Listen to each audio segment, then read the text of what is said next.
ঝর্ণা বেগম নিজের রুমের জিনিসপত্র গুছিয়ে রাখছিলেন। বাহির থেকে ঠুক ঠুক করে শব্দ আসতেই হাত থেমে গেল ওনার। সোজা হয়ে দাঁড়িয়ে মাথার ওড়না পেঁচিয়ে নিলেন সুন্দরভাবে।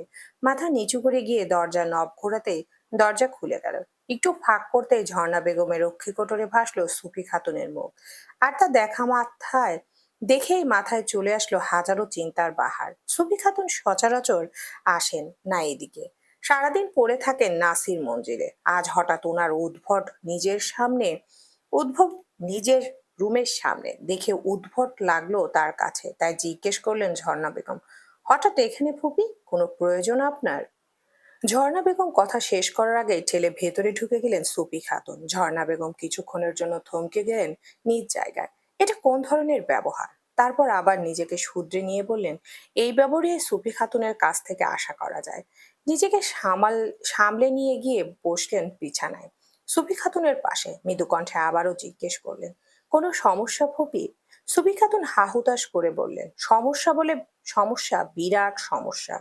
ঝর্ণা বেগম অজানা কোনো খারাপ জিনিসের পূর্বাভাস পেলেন, তাই এক নিমিষে মুখ কাদো কাদো করে ফেললেন। ধরফর করা বুক নিয়ে কাঁপা কাঁপা গলায় জিজ্ঞেস করলেন, কি হয়েছে ফুপি? ইহরাম কোনো খারাপ কাজ করেছে? সুফি খাতুন মায়া নিয়ে তাকালো ঝর্ণা বেগমের দিকে, মাথায় হাত বুলিয়ে দিয়ে অত্যন্ত দুঃখী কণ্ঠে বলেন, খারাপ বলে খারাপ, একেবারে জঘন্য খারাপ কাজ করেছে। ঝর্ণা বেগমের শ্বাস আটকে আসলো গলার কাছে, শুধু বাকি ডুকরে কেঁদে ওঠার। সুফি খাতুন তখনও মাথায় হাত বুলিয়ে দিচ্ছেন ঝর্ণার। মায়াময় চোখে তাকিয়ে ভাবছেন, আহারে বেচারি, কি নির্মল হৃদয়। আর ছেলেটা কি করলো? একটা বেয়াদব মেয়েকে নিজের জন্য পছন্দ করলো। ঝর্ণা বেগম তখনও নির্বাক, কথা বলার ভাষা খুঁজে পাচ্ছেন না। চোখ থেকে পানি মুছে নিয়ে জিজ্ঞেস করলেন, মেয়ে সংগঠিত বিষয়? সুফি খাতুন উপর নিচ মাথা নাড়ালেন। ঝর্ণা বেগম বিষাদ নিজের ভেতর চেপে নিয়ে জিজ্ঞেস করলেন, মেয়েটাকে আমি কি জানি? সুফি খাতুনের মুখ বিরস হয়ে গেল। উপর নিচ মাথা নাড়িয়ে জানালেন, ঝর্ণা বেগম মেয়েটাকে চেনে। ঝর্ণা বেগম সচকিত চোখে তাকিয়ে থাকলেন, নিজ মনে ভাবতে লাগলেন, কে? সুফি খাতুন তখনই উজ্জ্বল বদনে আধার নামিয়ে উত্তর দিলেন, নুসরাত। ঝর্ণা বেগমের চোখ মুখ কুঁচকে গেল, কপালের মধ্যে পড়ল অস্বাভাবিক রকমের ভাঁজ। এতক্ষণের কড়া হাহুতাশ কান্না থেমে গিয়ে মুখে বের হয়ে আসলো, নুসরাত। রাস্তার মধ্যে চিটপাটাং হয়ে বসে আছে নুসরাত। ইরহাম কি একটা কাজে গিয়েছে, কিনখোয়াত কাল কাটার পর আশেপাশে কারোর সাক্ষাৎ না পেয়ে উঠে দাঁড়ালো শ্যামবর্ণের মেয়েটা। ভাবনায় চলছে বাড়ি ঢুকে কিভাবে ইসরাতকে বিরক্ত করা যায়, তাই অন্যমনস্ক হয়ে হাঁটছিল। এক হাতে পায়ের স্লিপার জোড়া। হঠাৎ পায়ের নিচে তুলতুলে কিছুর অস্তিত্ব পেতে ছিটকে সরে গেল নুসরাত। চোখ মুখে স্পষ্ট ভয়ের ছাপ। ভয় পাওয়ার কারণ মনে করেছিল সাপে পা দিয়েছে। যখন দেখলো না, সাপ নয়, একটা বিড়াল, তখন তার ইচ্ছে করলো বিড়ালের বাচ্চাকে ধরে একটা মাথায় তুলে আছাড় মেরে দিতে। রাগী চোখে বিড়ালের ছোট্ট বাচ্চাটার দিকে তাকিয়ে নুসরাতের তেড়ে গেল। হাতে তুলে নিল থাবা মেরে। হঠাৎ মনে হলো, এই মাসুম বাচ্চাটাকে আছাড় মেরে লাভ কি তার? উহু, আছাড় টাছাড় মারা যাবে না। এটাকে বাড়িতে নিয়ে গিয়ে আম্মাকে জ্বালানো যাবে। যেই ভাবা সেই কাজ তার। বিড়ালটাকে হাতের তালু দিয়ে চেপে ধরলো। বিড়ালটা মিউ মিউ করে ডাকছে, সেদিকে নুসরাত পাত্তা দিল না। বিড়ালের সাথে কথা বলল, আরে শালা, মিউ মিউ করো কেন? তোমাকে আমি বাড়িতে নিয়ে বিস্কুট খাওয়াবো, চুইংগাম খাওয়াবো, চকলেট খাওয়াবো, কেক ফুড খাওয়াবো, ক্যাট ফুড খাওয়াবো, আমার আম্মার পুরো ফ্রিজ তুলে তোমাকে খাওয়াবো, তবুও মিউ মিউ করে আমার মাথা নষ্ট করো না তো। চুপ করে থাকো, বেশি কথা বলা আমি পছন্দ করি না একদম। বিড়ালটা নুসরাতের দিকে তাকিয়ে থেকে মিউ মিউ করতে লাগলো। শরীর পর্যন্ত বেচারা নড়াতে পারছে না নুসরাতের এমন চেপে ধরায়, তাই করুণ চোখে তাকিয়ে নিজের অসহায়ত্ব প্রকাশ করছে। বিড়ালটা একটু সুযোগ পেলে লাফঝাপ মারার মতো চেষ্টা করছে, তাই নুসরাত অতিষ্ঠ হয়ে আঙ্গুল তুলে বিড়ালের বাচ্চাটাকে শাসাচ্ছে, একদম বেয়াদবি করবি না। আমি যদি আরেকবার দেখি বিলায়ের বাচ্চা তুমি নাচুনি কাঁদুনি করছো, তাহলে এইখান থেকে ধাক্কা মেরে ফেলে দেবো। মনে রেখো, আমি যা বলি তাই করি। বিলাল মিউ মিউ করে উঠল। নুসরাত ঠোঁটে আঙ্গুল রেখে চুপ থাকতে বলল। বেচারা বিড়াল বুঝলো না নুসরাত তাকে চুপ থাকতে বলছে, তাই মৃদু শব্দে মেয়াও মেয়াও করে উঠল বারংবার। অন্যমনস্ক হয়ে হাঁটায় নিজের পাশের ব্যক্তিকে নুসরাত তখনও খেয়াল করেনি। আবির গত 2 মিনিট যাবৎ নুসরাতের সাথে হাঁটছে। রাস্তার দিকে তাকাতেই নিজের ছায়ার সাথে আরেকটা ছায়া দেখতেই তড়াক করে নিজের পাশে তাকালো। আর তখনই চোখাচোখি হলো আবিরের সাথে। আবির নুসরাতকে ব্যঙ্গাত্মক গলায় জিজ্ঞেস করলো, কি এখানে কাজ করো? নুসরাত নিজের মুখ ওড়না দিয়ে ঘষে মুছে নিল। আবিরের দিকে শান্ত চোখে তাকিয়ে থাকলো। এই মুহূর্তে এই বেটা আবিরকে মোটেও পেটানোর ইচ্ছা নেই, তাই নিজের মুখ বন্ধ রাখা ভালো মনে করলো। কথা বললেই খচ্চরটা হেসে মাথা গরম করে ফেলবে। নুসরাতের অতর্কিত ভাবনা ভেদ করে আবিরের গা জ্বালানো কথা কানে আসলো তার। কত টাকা বেতন দেয়? নুসরাত কথার উত্তর দিল না, পা চালিয়ে চলে যেতে নিবে আবির শুধালো, আমাকে পাত্তা দিচ্ছ না? তুমি জানো আমি কে? তুমি চাইলে তোমার কাজের ব্যবস্থা ভালো একটা বাড়িতে করে দিতে পারি। নুসরাত মুখ ঝামটা মারলো আবিরকে। দুই চোখ উল্টে নিয়ে উত্তর দিল, আমি জানতেও চাই না তুই কে। তাছাড়া তুই কি আমার কাজের ব্যবস্থা করে দিবি? নিজেই তো মানুষের পেছন পেছন ঘুরে চাকরি বাঁচিয়ে রেখেছিস। শোন, একটা কথা বলি তোকে, তোর 4-5 মাসের বেতন আমার একটা পারফিউমের দাম। লেভেল কোথায় বুঝেছিস আমার? নুসরাত তাচ্ছিল্য ভরা কণ্ঠে কথা শেষ করলো, যা খুব শক্তভাবে আবিরের গায়ে লাগলো। আবির আঙ্গুল তুললো নুসরাতের মুখের সামনে। নুসরাত আঙ্গুলটা আলগোছে নিজের হাত দ্বারা নিজের মুখের সামনে থেকে নামিয়ে দিয়ে ধমকি দিয়ে বলে উঠল, স্পর্ধা করবি না আমার সামনে আঙ্গুল তোলার। মনে নেই কি বলেছিলাম? হয়তো মনে নেই, তাহলে তোকে আবার মনে করিয়ে দিই। বলেছিলাম আমার সামনে আঙ্গুল তুললে সেটা ভেঙে আমি লকেট বানিয়ে গলায় ঝুলিয়ে দেব।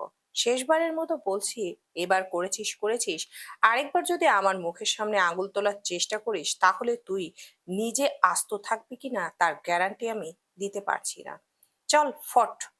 নুসরাত আবিরকে চলে যাওয়ার কথা বলে নিজেই পাশ কাটিয়ে চলে যায়। যেতে যেতে আওড়ায়, মেজাজ খারাপ করার জন্য আমার ঘাড়ে এসে পড়ে সবগুলো। ঝর্ণা বেগম থম মেরে বসে আছে, কোনো প্রকার শব্দ ব্যয় করছেন না। সুফি খাতুন দ্বিধাদ্বন্দ্বে ভুগলেন। মনে করলেন বেয়াদব মেয়েটার নাম শুনে হয়তো বেচারি এত বড় শখ নিতে পারেনি, তাই মনে হয়। বড় আঘাত পেয়ে হার্ট অ্যাটাক করেছেন। হাত তুলে ঝর্ণা বেগমের নাকের সামনে নিলেন সুফি খাতুন, বুঝতে চাইলেন শ্বাস প্রশ্বাস চলছে কিনা। তখনই বাকশূন্য কণ্ঠে ঝর্ণা বেগম বললেন, বেঁচে আছি ফুপু। সুফি খাতুন স্বস্তির শ্বাস ফেললেন। ঝর্ণা বেগমের পিঠে হাত বুলিয়ে সান্ত্বনা দেওয়ার জন্য কথা তুলতেই ঝর্ণা বেগম থামিয়ে দিলেন। নিশ্চিত হওয়ার জন্য জিজ্ঞেস করলেন, আপনি বলছেন নুসরাতের সাথে ইরহামের কোনো সম্পর্ক আছে, রাইট? সুফি খাতুন মাথা দোলালেন। ততক্ষণে ঝর্ণা বেগমের বুক থেকে মোটা একটা পাথর সরে গিয়েছে। তীব্র বিরক্তি নিয়ে একটা শ্বাস ফেললেন, বিরস কণ্ঠে বললেন, নুসরাতের সাথে ইরহামের সম্পর্ক সম্ভব না। ঝর্ণা বেগমের কথায় মুখ বাঁকান সুফি খাতুন, তারপর গলায় তৎপর গলায় তাচ্ছিল্য করে জানতে চাইলেন, কেন সম্ভব না?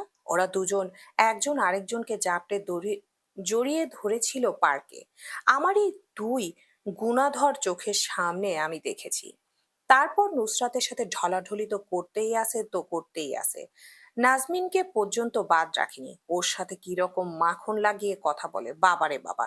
ওদের বাড়িতে গিয়ে কিচেনে বাসন কোসন পর্যন্ত পরিষ্কার করে রাখে। এই বাড়িতে জীবনে এসব করেছিল? কিচেনের আশেপাশে পর্যন্ত যেতে দেখি না তোমার ওই অলস ছেলেকে। শুধু গান্ডে পিণ্ডে গেলে আর নাক ডাকিয়ে ঘুমায়। ঝর্ণা বেগম নিজের নিচের দিকে মাথা রাখা মুখ উপরে তোলেন। নিজের বিরক্তি চেপে গিয়ে কণ্ঠে শক্ততা এনে আওড়ান, ফুপু, বলছি না সম্ভব না। তারপরে আপনি কিসের সাথে কিসের জোর মেলাচ্ছেন? আমার কথা তো আগে শুনে নিবেন। সুফি খাতুন কথা কেটে দিয়ে বললেন, আরে ঝর্ণা, তুমি বুঝতে পারছো না, ওরা মা মেয়ে সবগুলো মিলে তোমার ছেলেকে আত্মসাৎ করার। ঝর্ণা বেগম ক্ষুব্ধ চোখে তাকালেন, হাত দিয়ে বিছানার চাদর চেপে ধরে বলে উঠলেন, ইরহাম নুসরাতের দুধ ভাই। ঝর্ণা বেগমের কথা শেষ হতেই সুফি খাতুনের কথা গলায় আটকে গেল। চোখের পলক ফেলে অবাক কণ্ঠে জিজ্ঞেস করলে, কি বললে আবার বলো? ঝর্ণা বেগম ভারী স্বরে আবার রিপিট করে বললেন, নুসরাতের দুধ ভাই ইরহাম। ফুস করে উড়ে গেল সুফি খাতুনের হম্বিতম্বি। হতবিহব্বল চেহারা নিয়ে হা করে চেয়ে রইলেন ঝর্ণার দিকে। মুখে স্পষ্ট অস্পষ্ট অপ্রস্তুত ভাবে ফুটে উঠেছে মিনমিন করে। সুফি খাতুন বললেন, আগে বলবে তো। ঝর্ণা বেগম কটমট কণ্ঠে প্রশ্ন ছুড়ে দিলেন, আপনি বলার সুযোগ দিয়েছিলেন? সৈয়দ বাড়ির মধ্যে ইসরাত আর ইরহামের গানের গলা সব থেকে ভালো। নুসরাত আর মম এই বিষয়ে ডাব্বা। মম তবুও পড়ায় ভালো, কিন্তু নুসরাত সে কোনো কিছুতেই ভালো না। নুসরাতের মতামতে এটাই নাকি তার বিশেষত্ব। তারপরও নুসরাত মনে করে সব দিক দিয়ে সে পারফেক্ট।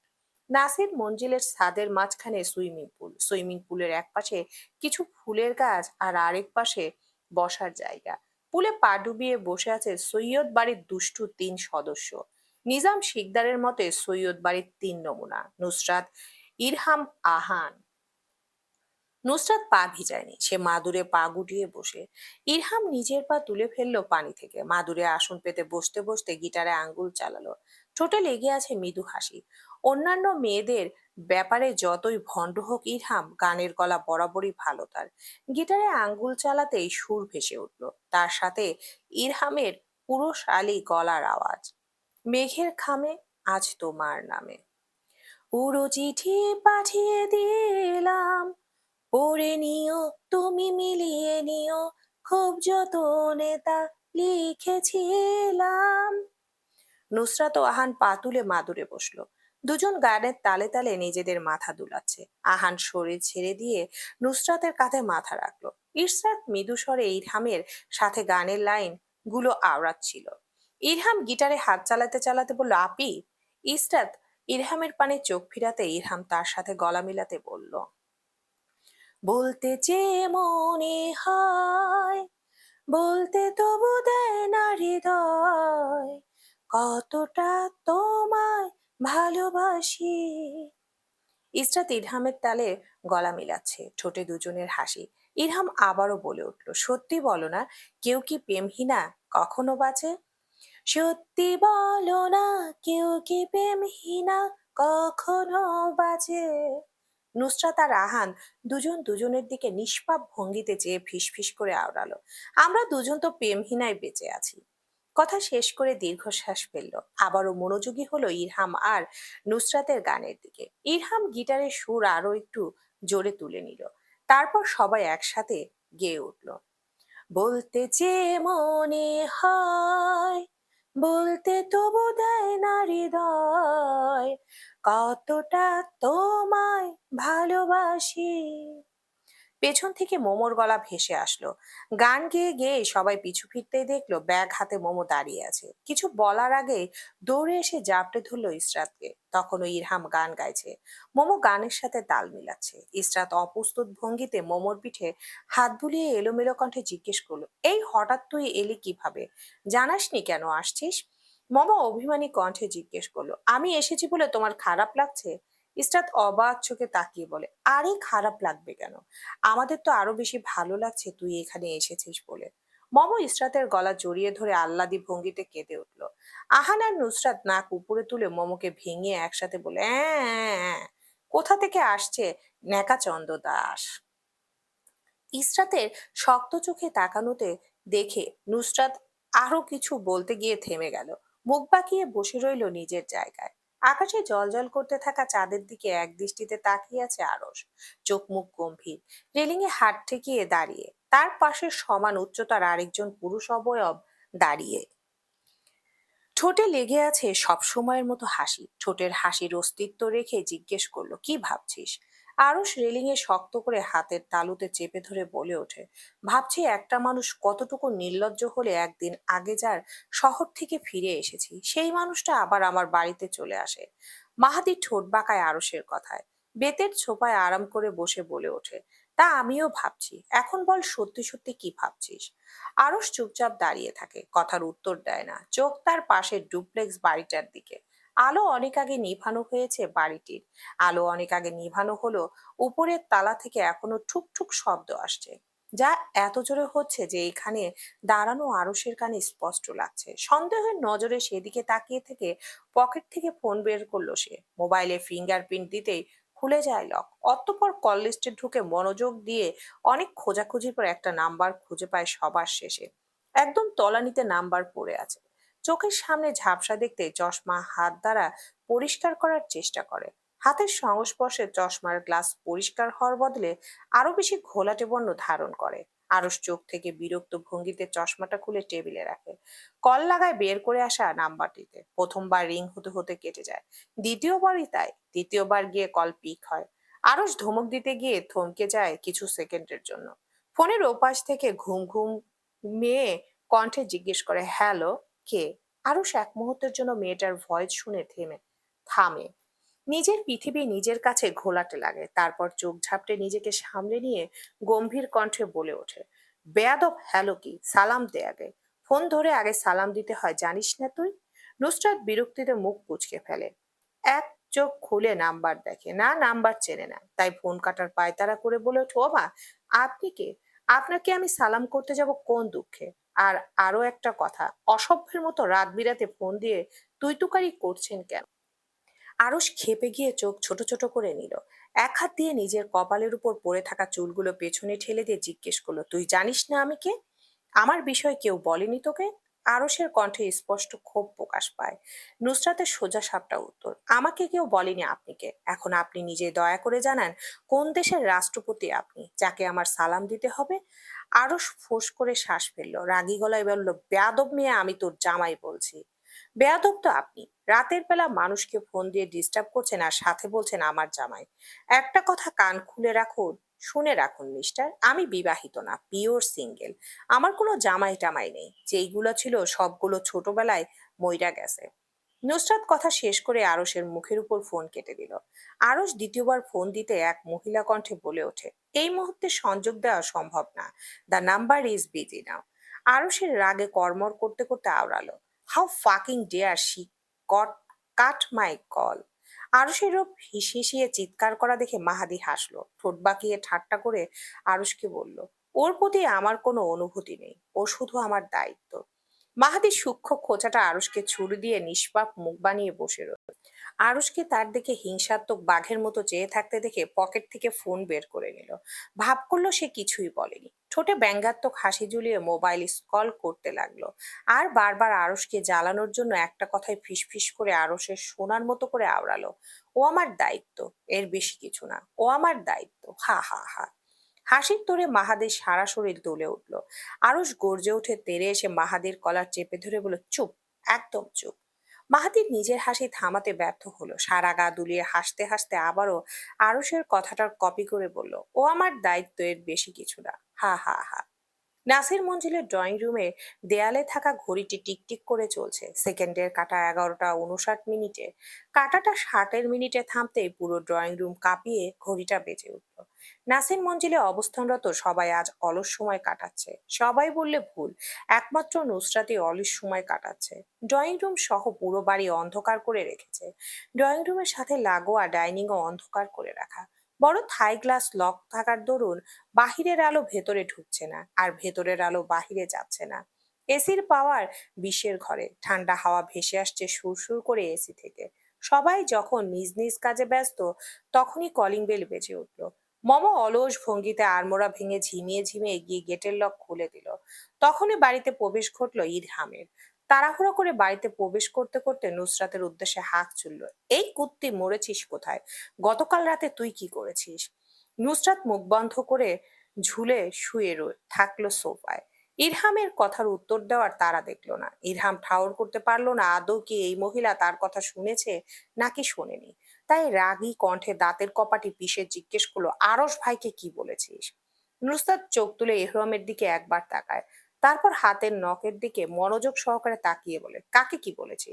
ইরহাম তিক্ত বিরক্ত হয়ে দাঁড়িয়ে রইল কোমরে হাত দিয়ে, হাত নিষ্পিস করছে ধরে নুসরাতকে কয়েকটা লাগানোর জন্য। হাত আলগোসে প্যান্টের পকেটে ঢুকিয়ে নিল, খামছে ধরে জিজ্ঞেস করলো, তুই কিছু বলিসনি? নুসরাত দুপাশে মাথা নাড়ায়।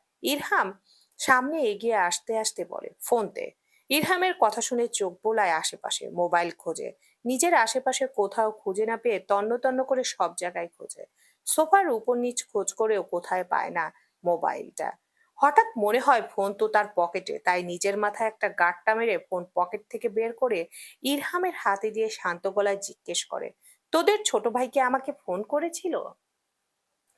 ইরহাম কথা বলে না। লক খুলে কল লিস্টিতে ঢুকতেই নুসরাত থাবা মেরে নিজের মোবাইল নিয়ে নেয়। ভুরু একপাশে করে বলল, আমার প্রশ্নের উত্তর দে। ইরহাম আবার থাবা মেরে মোবাইল নিজের হাতে টেনে নেয়। রাগী কণ্ঠে বলে, কিসের উত্তর দেব? নুসরাত কর্কশ কণ্ঠে শুধায়, তুই বললি না ছোট ভাইয়ের কি হয়েছে? ইরহাম দাঁতে দাঁত পিষে বলে ওঠে, জ্বর এসেছে। নুসরাত গোল গোল চোখে তাকায় ইরহামের দিকে, হতবিহ্বল কণ্ঠে জিজ্ঞেস করে, জ্বর আসলো কিভাবে? ইরহাম নুসরাতের মাথায় গাঁটটা মেরে রাগী কণ্ঠে বলে ওঠে, তুই গতকাল রাতে ভাইয়াকে কি বলেছিস? মাহাদি ভাইয়া বলেছে তোর উল্টাপাল্টা কথা শুনে আরস ভাইয়ের জ্বর চলে এসেছে। নুসরাত মাথা চুলকে মনে করার চেষ্টা করে আদৌ কি কোনো ভাই তাকে ফোন দিয়েছিল। মাথা থেকে বের হয়ে গেছে ঘুমের জন্য তার। মাথায় চাপ দিতে আকস্মিক গতকাল রাতে নিজের করা ঘুমের ঘোরে সকল কথা এক নিমিষে মনে পড়ে গেল। মনে মনে জিভ কাটলো। উপরে স্বাভাবিক থাকার চেষ্টা করে মাথা চুলকালো বোকাদের মতো। দাঁত কেলিয়ে হেসে মিথ্যে বলল ইরহামের নিকট, আসলে ভুলে গেছি। ইরহাম নুসরাতের মোবাইল টেবিলের উপর রেখে দেয়। নুসরাত গা ঘেঁষে বসতে বসতে এমনি প্রশ্ন ছুড়ে দেয়, তোর এমন কি কথা শুনে আজ সকালে ভাইয়ার জ্বর চলে এসেছে? নুসরাত মাথা নাড়ালো। ইরহাম চোখের পলক ফেলে নুসরাতের দিকে মাথা ঘোরায়, গাল চেপে ধরে রাগী কণ্ঠে বলে ওঠে, মনে করার চেষ্টা কর কি বলেছিলি।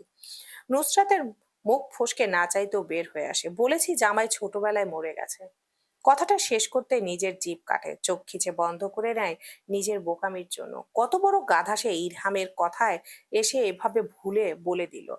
চোখ মুখ কুঁচকে ইরহামের দিকে তাকিয়ে দাঁত বের করে কার্টুনের মতো হাসলো। ইরহামের দু হাত নিজের আয়ত্তে নিয়ে এসে জিজ্ঞেস করলো, থাপ্পড় মেরেছে ওই বেটা তোকে? ইরহামের মুখ কাদো কাদো হয়ে যায়। নুসরাতের হাত থেকে এক হাত ছাড়িয়ে নিয়ে বলে ওঠে, সকালে উঠেই ভাই বাঘের মতো আমার নাম ধরে ডাকতে শুরু করলো। আমি বেচারা ব্রাশ রেখে দৌড়ালাম ভাইয়ের রুমের দিকে। রুমে প্রবেশ করার পর দেখি উনার বিটকেল বন্ধু মাহাদি ডিভানে বসে আছে। আর চোখে ভাইয়ের দিকে তাকাচ্ছে আর হিহি করে দাঁত কেলাচ্ছে। ভাইকে ওই সময় কিরকম জঘন্য লাগছিল তুই জানিস না। এই গরমের ভেতর বেটা একটা হুডি আর থ্রি কোয়ার্টার প্যান্ট পরে বসেছিল। আমি বাচ্চা শিশু প্রথমে ভাইকে এমন দেখে ভ্যাবাচাকা খেয়ে গিয়েছিলাম। মনে করেছি কি না কি প্রয়োজন। বেটার মনে হয় কাপড়ের দরকার আছে, মানবতা দেখিয়ে ভাইয়া বলে ডাক দিতে ওই বেটা এসে ঠাস করে থাপ্পড় মেলে দিল কোনো কথা ছাড়া। আমি যে ওখান থেকে নড়বো তার কোনো পথ ছিল না। এরপরে আরেকটা থাপ্পড়, এরপর আরেকটা, এরকম করে পুরো তিনটা থাপ্পড় মেরে দিল রে বোন। আমি তো অবাক হই একটা বিষয়ে। নুসরাত ঠোঁটে ঠোঁটে হাসছে। ইরহামের বড় বড় করে তাকানো দেখে হাসি থামানোর চেষ্টা করে, ঢোক গিলে হাসি আটকানোর বৃথা চেষ্টা করে জিজ্ঞেস করে, কি বিষয়ে? ইরহাম গালে হাত দিয়ে ভাবে, ঠোঁট চোখা করে সব বোঝার মতো করে মাথা নাড়তে নাড়তে বলে, ওই বেটার জ্বর, কিন্তু এমন থাপ্পড় মারলো মনে হলো আমি দুনিয়া থেকে আজকের জন্য বিদায় হয়ে যাব। নুসরাত তুই যদি দেখতি, চোখ দুটো এরকম লাল হয়ে আছে, টকটকে লাল, যেন কারোর উপরে রাগ আমাকে মেরে কমাচ্ছে, তুই বুঝতে পারছিস? নুসরাত সোফায় মুখ চেপে ধরে হাসলো অনেকক্ষণ। ইরহামের প্রশ্নে উত্তর দিল, হু, বুঝেছি। এত খুশি হইও না সোনা। আমি নিশ্চিত হয়ে বলতে পারি ওই রাগ তোর উপর, সামনে পেলে ধপাস ধপাস করে তোর এই টসটসে গালে দিবে। নুসরাতের হাসি থেমে গেল, মুখ পান শুটে বর্ণের করে উঠে বসলো। এর মধ্যে নাজনীন বেগম উপস্থিত হলেন ডাইনিং এ। টেবিলের উপর আপেলের পিস রাখতে রাখতে বললেন, মমো, ইরহাম আসো খেয়ে নাও। ইরহাম লাফ দিয়ে আস্তে আস্তে বলে, ওকে সুইটহার্ট, এভাবে বললে নিজের জান তোমার জন্য হাজির করব। নাজনীন বেগম ঠোঁট এলিয়ে হাসলেন। চেয়ার টেনে দিতে দিতে মম এসে উপস্থিত হলো। ইশরাত ল্যাপটপ হাতে নিয়ে কিছু একটা করছিল। সবাইকে আসতে দেখে সে নিজেও এগিয়ে চেয়ারে বসতে বসতে ইরহামের উদ্দেশ্যে জিজ্ঞেস করলো, অবস্থা কি তোর? ইরহাম আবেগে আপ্লুত হয়ে গেল, শার্টের হাতা দিয়ে চোখ মোছার ভান করে নাক টেনে বলল, আর বলো না আপু, আমার গাল। পরের কথা বলার আগে মম চিমটি কাটলো, চোখ দিয়ে ইশারা করে দেখালো নাজনীন বেগমকে। সতর্কতা দিয়ে বলল, কোনো রকম উল্টাপাল্টা কথা না। ইরহাম মাথা নাড়ালো উপর নিচ, বুঝেছে সে। নাজনীন বেগম তখনও অধীর আগ্রহে দাঁড়িয়ে আছেন ইরহামের কথা শোনার জন্য। ইরহামকে চুপ করতে দেখে জিজ্ঞেস করলেন, কি বলছিলে আব্বু, কথা শেষ করো। ইরহাম অপ্রস্তুত ভঙ্গিতে হাসলো, ঠোঁট টেনে নির্বিকার চিত্রে বলল, তেমন ইম্পর্টেন্ট কিছু না। নাজনীন বেগম আচ্ছা বলে চলে গেলেন কিচেনে। তখন ওই মম ইরহামের মাথায় গাঁটটা মারলো। ইরহাম রাগী চোখে মমর দিকে তাকাতে মম ভেঙচি কাটলো। ইরহাম ইশরাতের কাছে নালিশ করলো, আপু দেখছো, এরা আমার ছোট হয়ে কিভাবে আমার উপর পুরুষ নির্যাতন করে। ইশরাত মাথা নাড়ায় হ্যাঁ ভঙ্গিতে। সে দেখেছে এরা কিভাবে নির্যাতন করছে তার উপর। ইরহাম কিরমির করে বলল, দূর, তুমি কিছু বলছো না কেন এদের? ইশরাত অবাক কণ্ঠে ইরহামের নিকট জিজ্ঞেস করে, কি বলবো আমি? ইরহাম আপেলের পিস সবগুলো একসাথে নিজের মুখের ভেতর ঢুকিয়ে নাসির মঞ্জিলের দরজা দিয়ে বের হতে হতে বলে, এ বাড়িতে কেউ আমায় ভালোবাসে না, আর থাকবোই না এখানে, চলে যাচ্ছি। আজ বিকেলে আর একবার আসবো শেষবারের মতো, তারপর আরো 2700 বার এসে আর আসবো না। নুসরাতের পিঠে ধূপধাপ নাজমিন বেগমের হাতে থাপ্পড় পড়ছে কিছু মুহূর্ত আগে। পিঠে মার পড়ার কারণও আছে জুৎসই। কোথা থেকে বিড়াল ধরে এনে রেখেছিল নিজের রুমে, সেই বিড়াল পুরো রুম বমি করে ভাসিয়েছে। নাজমিন বেগম একটু আগে ইসরাতের রুমে যাওয়ার সময় এই রুমের ভেতর থেকে বিড়ালের শব্দ পেয়েছিল। দরজা খুলে রুমের অবস্থা করুণ দেখতেই 360 ডিগ্রি অ্যাঙ্গেলে ঘুরে গেল মেজাজ। রাগী কণ্ঠে নুসরাতকে জিজ্ঞাসাবাদ করতেই সদর্পে স্বীকার করলো বিড়াল সে নিয়ে এসেছে, তাও গর্বের সাথে। নাজমিন বেগম রাগী কণ্ঠে জিজ্ঞেস করলো, এই বিড়ালের বাচ্চা কেন নিয়ে আসছিস? নুসরাত নাজমিন বেগমের ভুল শুধরে দিয়ে বলল, বিড়াল না আম্মা, ওকে বিড়াল জি না হয় বন্দুক জি বলো। নুসরাতের কথা শুনে নাজমিন বেগমের মেজাজ বিগড়ে গেল। হাত আর থামাতে পারলেন না। হাত তুলে তেড়ে এসে কারোর কিছু বুঝে ওঠার আগে পিঠের মাঝ বরাবর ধূপধাপ কয়েকটা পড়লো নুসরাতের। আর তখন থেকে মুখ ফুলিয়ে ঘুরছে বাড়িতে। অনেকক্ষণ ঘোরার পর যখন দেখলো কেউ পাত্তা দিচ্ছে না তাকে, তখন বাড়ির বাইরে বের হয়ে আসলো। বাগানের উল্টো পাশে গ্যারেজ, সেখানে চোখ পড়তে দুটো কালো রঙের মার্সিডিজ রাখা দেখলো। সেদিক থেকে চোখ সরাতেই চোখে পড়লো নিজের অতি প্রিয় জিক্সার SF 155 ABS বাইক। গ্যারেজের দিকে আলগোসে পা বাড়ালো নুসরাত। ইরহামকে মেসেজ করলো, বের হ শালা, আজ আমি আর তুই বাইক রাইডে যাব। মেসেজ পাঠানোর সাথে সাথে সিন হয়ে গেল। উত্তর আসলো, আচ্ছা আসছি বস। গ্যারেজের গেট উপরের দিকে টান দিতেই ক্যাচ ক্যাচ শব্দ হলো। বোঝাই গেল অনেক দিন পুরনো হওয়ায় জং ধরেছে তাতে। ঠোঁটে ঠোঁট চেপে ভয়ার্ত চোখে বাড়ির মেন ডোরের দিকে সতর্ক দৃষ্টি ফেলল। না, কেউ নেই। ধীরে সুস্থে গেট খুলে গ্যারেজে ঢুকে টেনে বের করে নিয়ে আসলো নিজের অতি প্রিয় বাইক। বাইক নিয়ে যখন নাসির মঞ্জিলের ফটকের বাহিরে বের হলো, তখন খেয়াল করলো না তীক্ষ্ণ চোখে আরুষ তার দিকে চেয়ে আছে এক মনে। নুসরাতের দিকে চোখ রেখে দোতলার রেলিং এ নিজের বলিষ্ঠ হাত জোড়া চেপে ধরে সদর্পে টান টান করে রাখা শরীর সামান্য বাঁকিয়ে নেয়। মাথা কাত করে যতক্ষণ ইরহাম আর নুসরাতকে দেখা যায়, ততক্ষণ সেই রাস্তার পানে তাকিয়ে থাকে। আরুষের গতকাল রাতে জ্বর হওয়ার জন্য নাক মুখ লাল হয়ে আছে, ঠোঁটে অদ্ভুত বলি রেখার হাসি। পুরুষারের ধারালো ক্লিন শেপ থুতনিতে হাত বুলাতে বুলাতে আরুষ রহস্যময় হাসে। বিড়বিড় করে আওড়ায়, মিসেস আরুষ, নিজেকে কিভাবে বাঁচাবেন আমার হাত থেকে? অলস দুপুর, অবসন্ন চোখ মুখ নিয়ে মম বের হয়েছে নাসির মঞ্জিল থেকে। রোদ গাঢ়ভাবে পড়লেও রাস্তার আশপাশ শেষ রাতের বৃষ্টির দরুন স্যাঁতসেঁতে হয়ে আছে। তাই একটু বুঝে শুনে পা ফেলতে হচ্ছে বাহিরে। একটু ভালো স্বাস্থ্যের হওয়ার জন্য বৃষ্টি পড়ে থাকা জায়গা পার হতে বেগ পোহাতে হচ্ছে মেয়েটার। মাথা থেকে ওড়না পড়তে আবার ওড়না টেনে নেয়। অন্য মনস্ক হাঁটার দরুন পাশ কেটে যাওয়া বাইক খেয়াল করেনি মোমো। আর তখনই অঘটন ঘটে। বাইক ওভার স্পিডে থাকার কারণে রাস্তার গর্তে জমে থাকা বৃষ্টির সকল পানি ছিটকে এসে পড়ে মেয়েটার গায়ে। নোংরা পানির সংস্পর্শে মোমের সারা শরীর ভিজে যায়। কাদা পানি শরীরের বিভিন্ন খোলা অংশে লাগতেই রি রি করে ওঠে বস্ত্রবিহীন জায়গাগুলো। রাগে দুঃখে ইচ্ছে করলো মোমোর হাত পা ছুঁড়ে মাটিতে বসে পড়তে। আর তো দুপা আগালেই সৈয়দ বাড়ি। আর এখনো এই বাইক এসে ভিজিয়ে যেতে হলো। মম সেই বাইকের দিকে তাকিয়ে চিৎকার করে বলে ওঠে, রাম ছাগলের বাচ্চা, তুই কি চাকরির ইন্টারভিউ দিতে যাচ্ছিস যে এরকম বাজ পাখির ন্যায় বাইক উড়িয়ে নিয়ে যাচ্ছিস? আর যদি মামুনিরা আমাকে নিয়ে হাসে, তোকে আমি জিন্দা পুঁতে ফেলবো। মমর ভাবতেই কান্না এলো মামুনিরা সবাই একসাথে মিলে তাকে নিয়ে হাসবে। বলবে, কিরে মম, এইটুকু রাস্তা আসতে তুই এভাবে কাদায় গড়াগড়ি খেয়ে নিলি? রাগে ধূপধাপ পা ফেলে সৈয়দ বাড়ির গেটে পা দিয়ে লাথি লাগা লাথি দিতে লাগলো। নিজের অসহনীয় রাগ গেটের উপর মিটাতে চাইলো। দুটো লাথি দিতে গেট খুলে গেল। উপর নিচ না চেয়ে চোখের পানি কুর্তির হাতার মধ্যে মুছে নাক টানতে টানতে ভেতরে প্রবেশ করলো। একবারও গেট খুলে দেওয়া ব্যক্তির দিকে তাকানোর প্রয়োজন বোধ করলো না। মোমো কান্না মোছা শেষে নাকে সর্দির উপস্থিতি পেল। তাও আবার কুর্তির হাতার মধ্যে মুছে নিল। শটান হয়ে দাঁড়ানো মাহাদি নিঃশব্দে হেসে উঠল মোমের কাণ্ডে। বাড়ির বাহিরে বের হতে হতে বিড়বিড় এলো স্টেন্স। মানুষের এলোমেলো পদচারণ, একপাশে চায়ের দোকানে লোক সমাগম, কথা বলছে, কথা বলা হচ্ছে রাজনৈতিক বিষয় নিয়ে। এক একজনের এক এক মতামত, কোন সরকার থাকলে কি কি বেনিফিট পাওয়া যায়, সবাই নিজ নিজ পছন্দের সরকারের ভালো গুণ তুলে ধরার চেষ্টা করছে। কেউ বসে নেই কারোর অপেক্ষায় কম। সবাই সবার অপছন্দের সরকারের খারাপ কথা বলছে, আর এই সব বিষয় নিয়ে কিছুক্ষণ পর পর কথা কাটাকাটি শুরু হচ্ছে সবার মধ্যে। সেই আলোচনায় যোগ দিয়েছে হেলাল সাহেব। নিজের পাশে বডিগার্ড হিসেবে কারেন্টের খুঁটির মতো সোজা দাঁড় করিয়ে রেখেছেন জাইনকে। জাইনের এসব বিষয়ে কোনো ইন্টারেস্ট আসছে না। আকস্মিক রাজনৈতিক আলোচনায় এসে যোগ দিলেন নিজাম শিকদার। কথায় কথায় উঠে আসলো তরুণ নেতা নাহিয়ান আবরার পূর্বের কথা। হেলাল সাহেব আগ্রহী কণ্ঠে জানতে চাইলেন, নাহিয়ান আবরার পূর্ব? নতুন নাম শুনছি।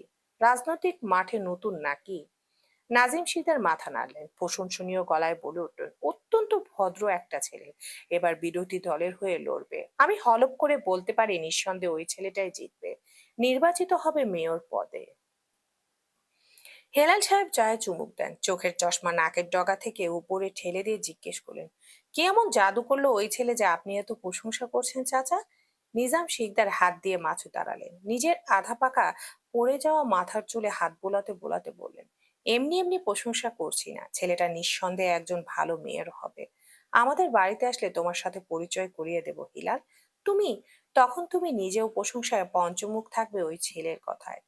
হঠাৎ নিজাম শিকদার কথা থামিয়ে জাইনের দিকে এক পলক তাকালো, তর্জনী আঙ্গুলে জাইনের দিকে তাক করে বললেন, ওই যে আপনার ছেলে, ওর মতোই ভদ্র।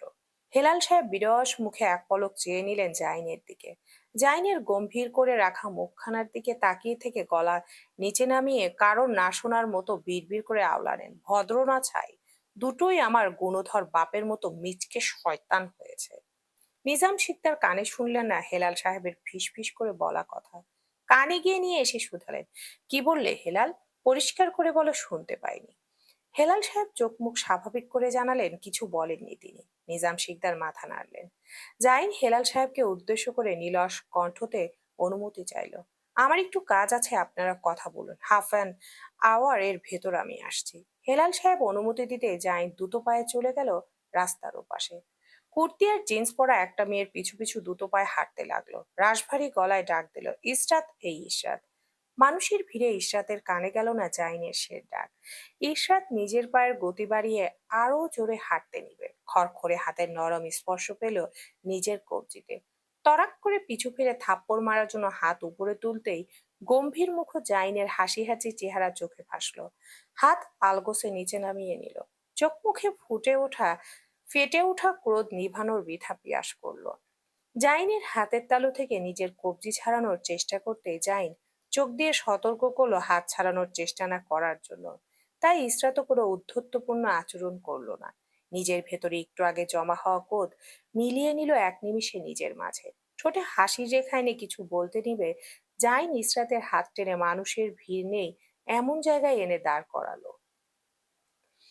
বৃষ্টি ভেজা এই মৌসুমে গলবিলের শুষ্কতা অনুভব করলো ইশরাত, ঢোক গিলে নিজের শুষ্ক গলা ভেজালো মেয়েটা তখনও চুপ করে দাঁড়িয়ে আছে, ধৈর্য নিয়ে জাইনের রাশভারী সেই কণ্ঠস্বর শোনার আশায়। জাইন নিজের পকেট থেকে একটা আধ শুকিয়ে যাওয়া ঝরঝরে ফুলের গাজরা বের করে ইসরাতের হাতে যত্ন সহকারে পরিয়ে দেয়। ইসরাত অদ্ভুত চোখে তাকিয়ে থাকলো সেই গাজরার দিকে। পেট ফেটে হাসি আসে শুকনো গাজরা দেখে, তবুও হাসি পেটে চেপে মোলায়েম কণ্ঠে জিজ্ঞেস করে, এই আধ শুকনো গাজরা আপনি কোথায় পেলেন?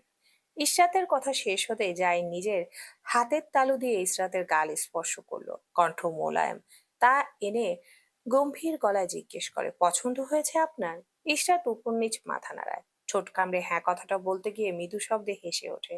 জাইনও নিজেও ইশরাতের সাথে হেসে ওঠে।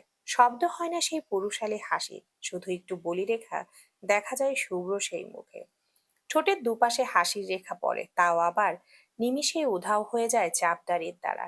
আবরণকৃত গম্ভীর মুখের আড়ালে ইসরাতের হাত নিজের হাতের মধ্যে যত্ন সহকারে নিয়ে উল্টো পথে হাঁটতে হাঁটতে বলে ওঠে, আপনি কি জানেন ইসরাত?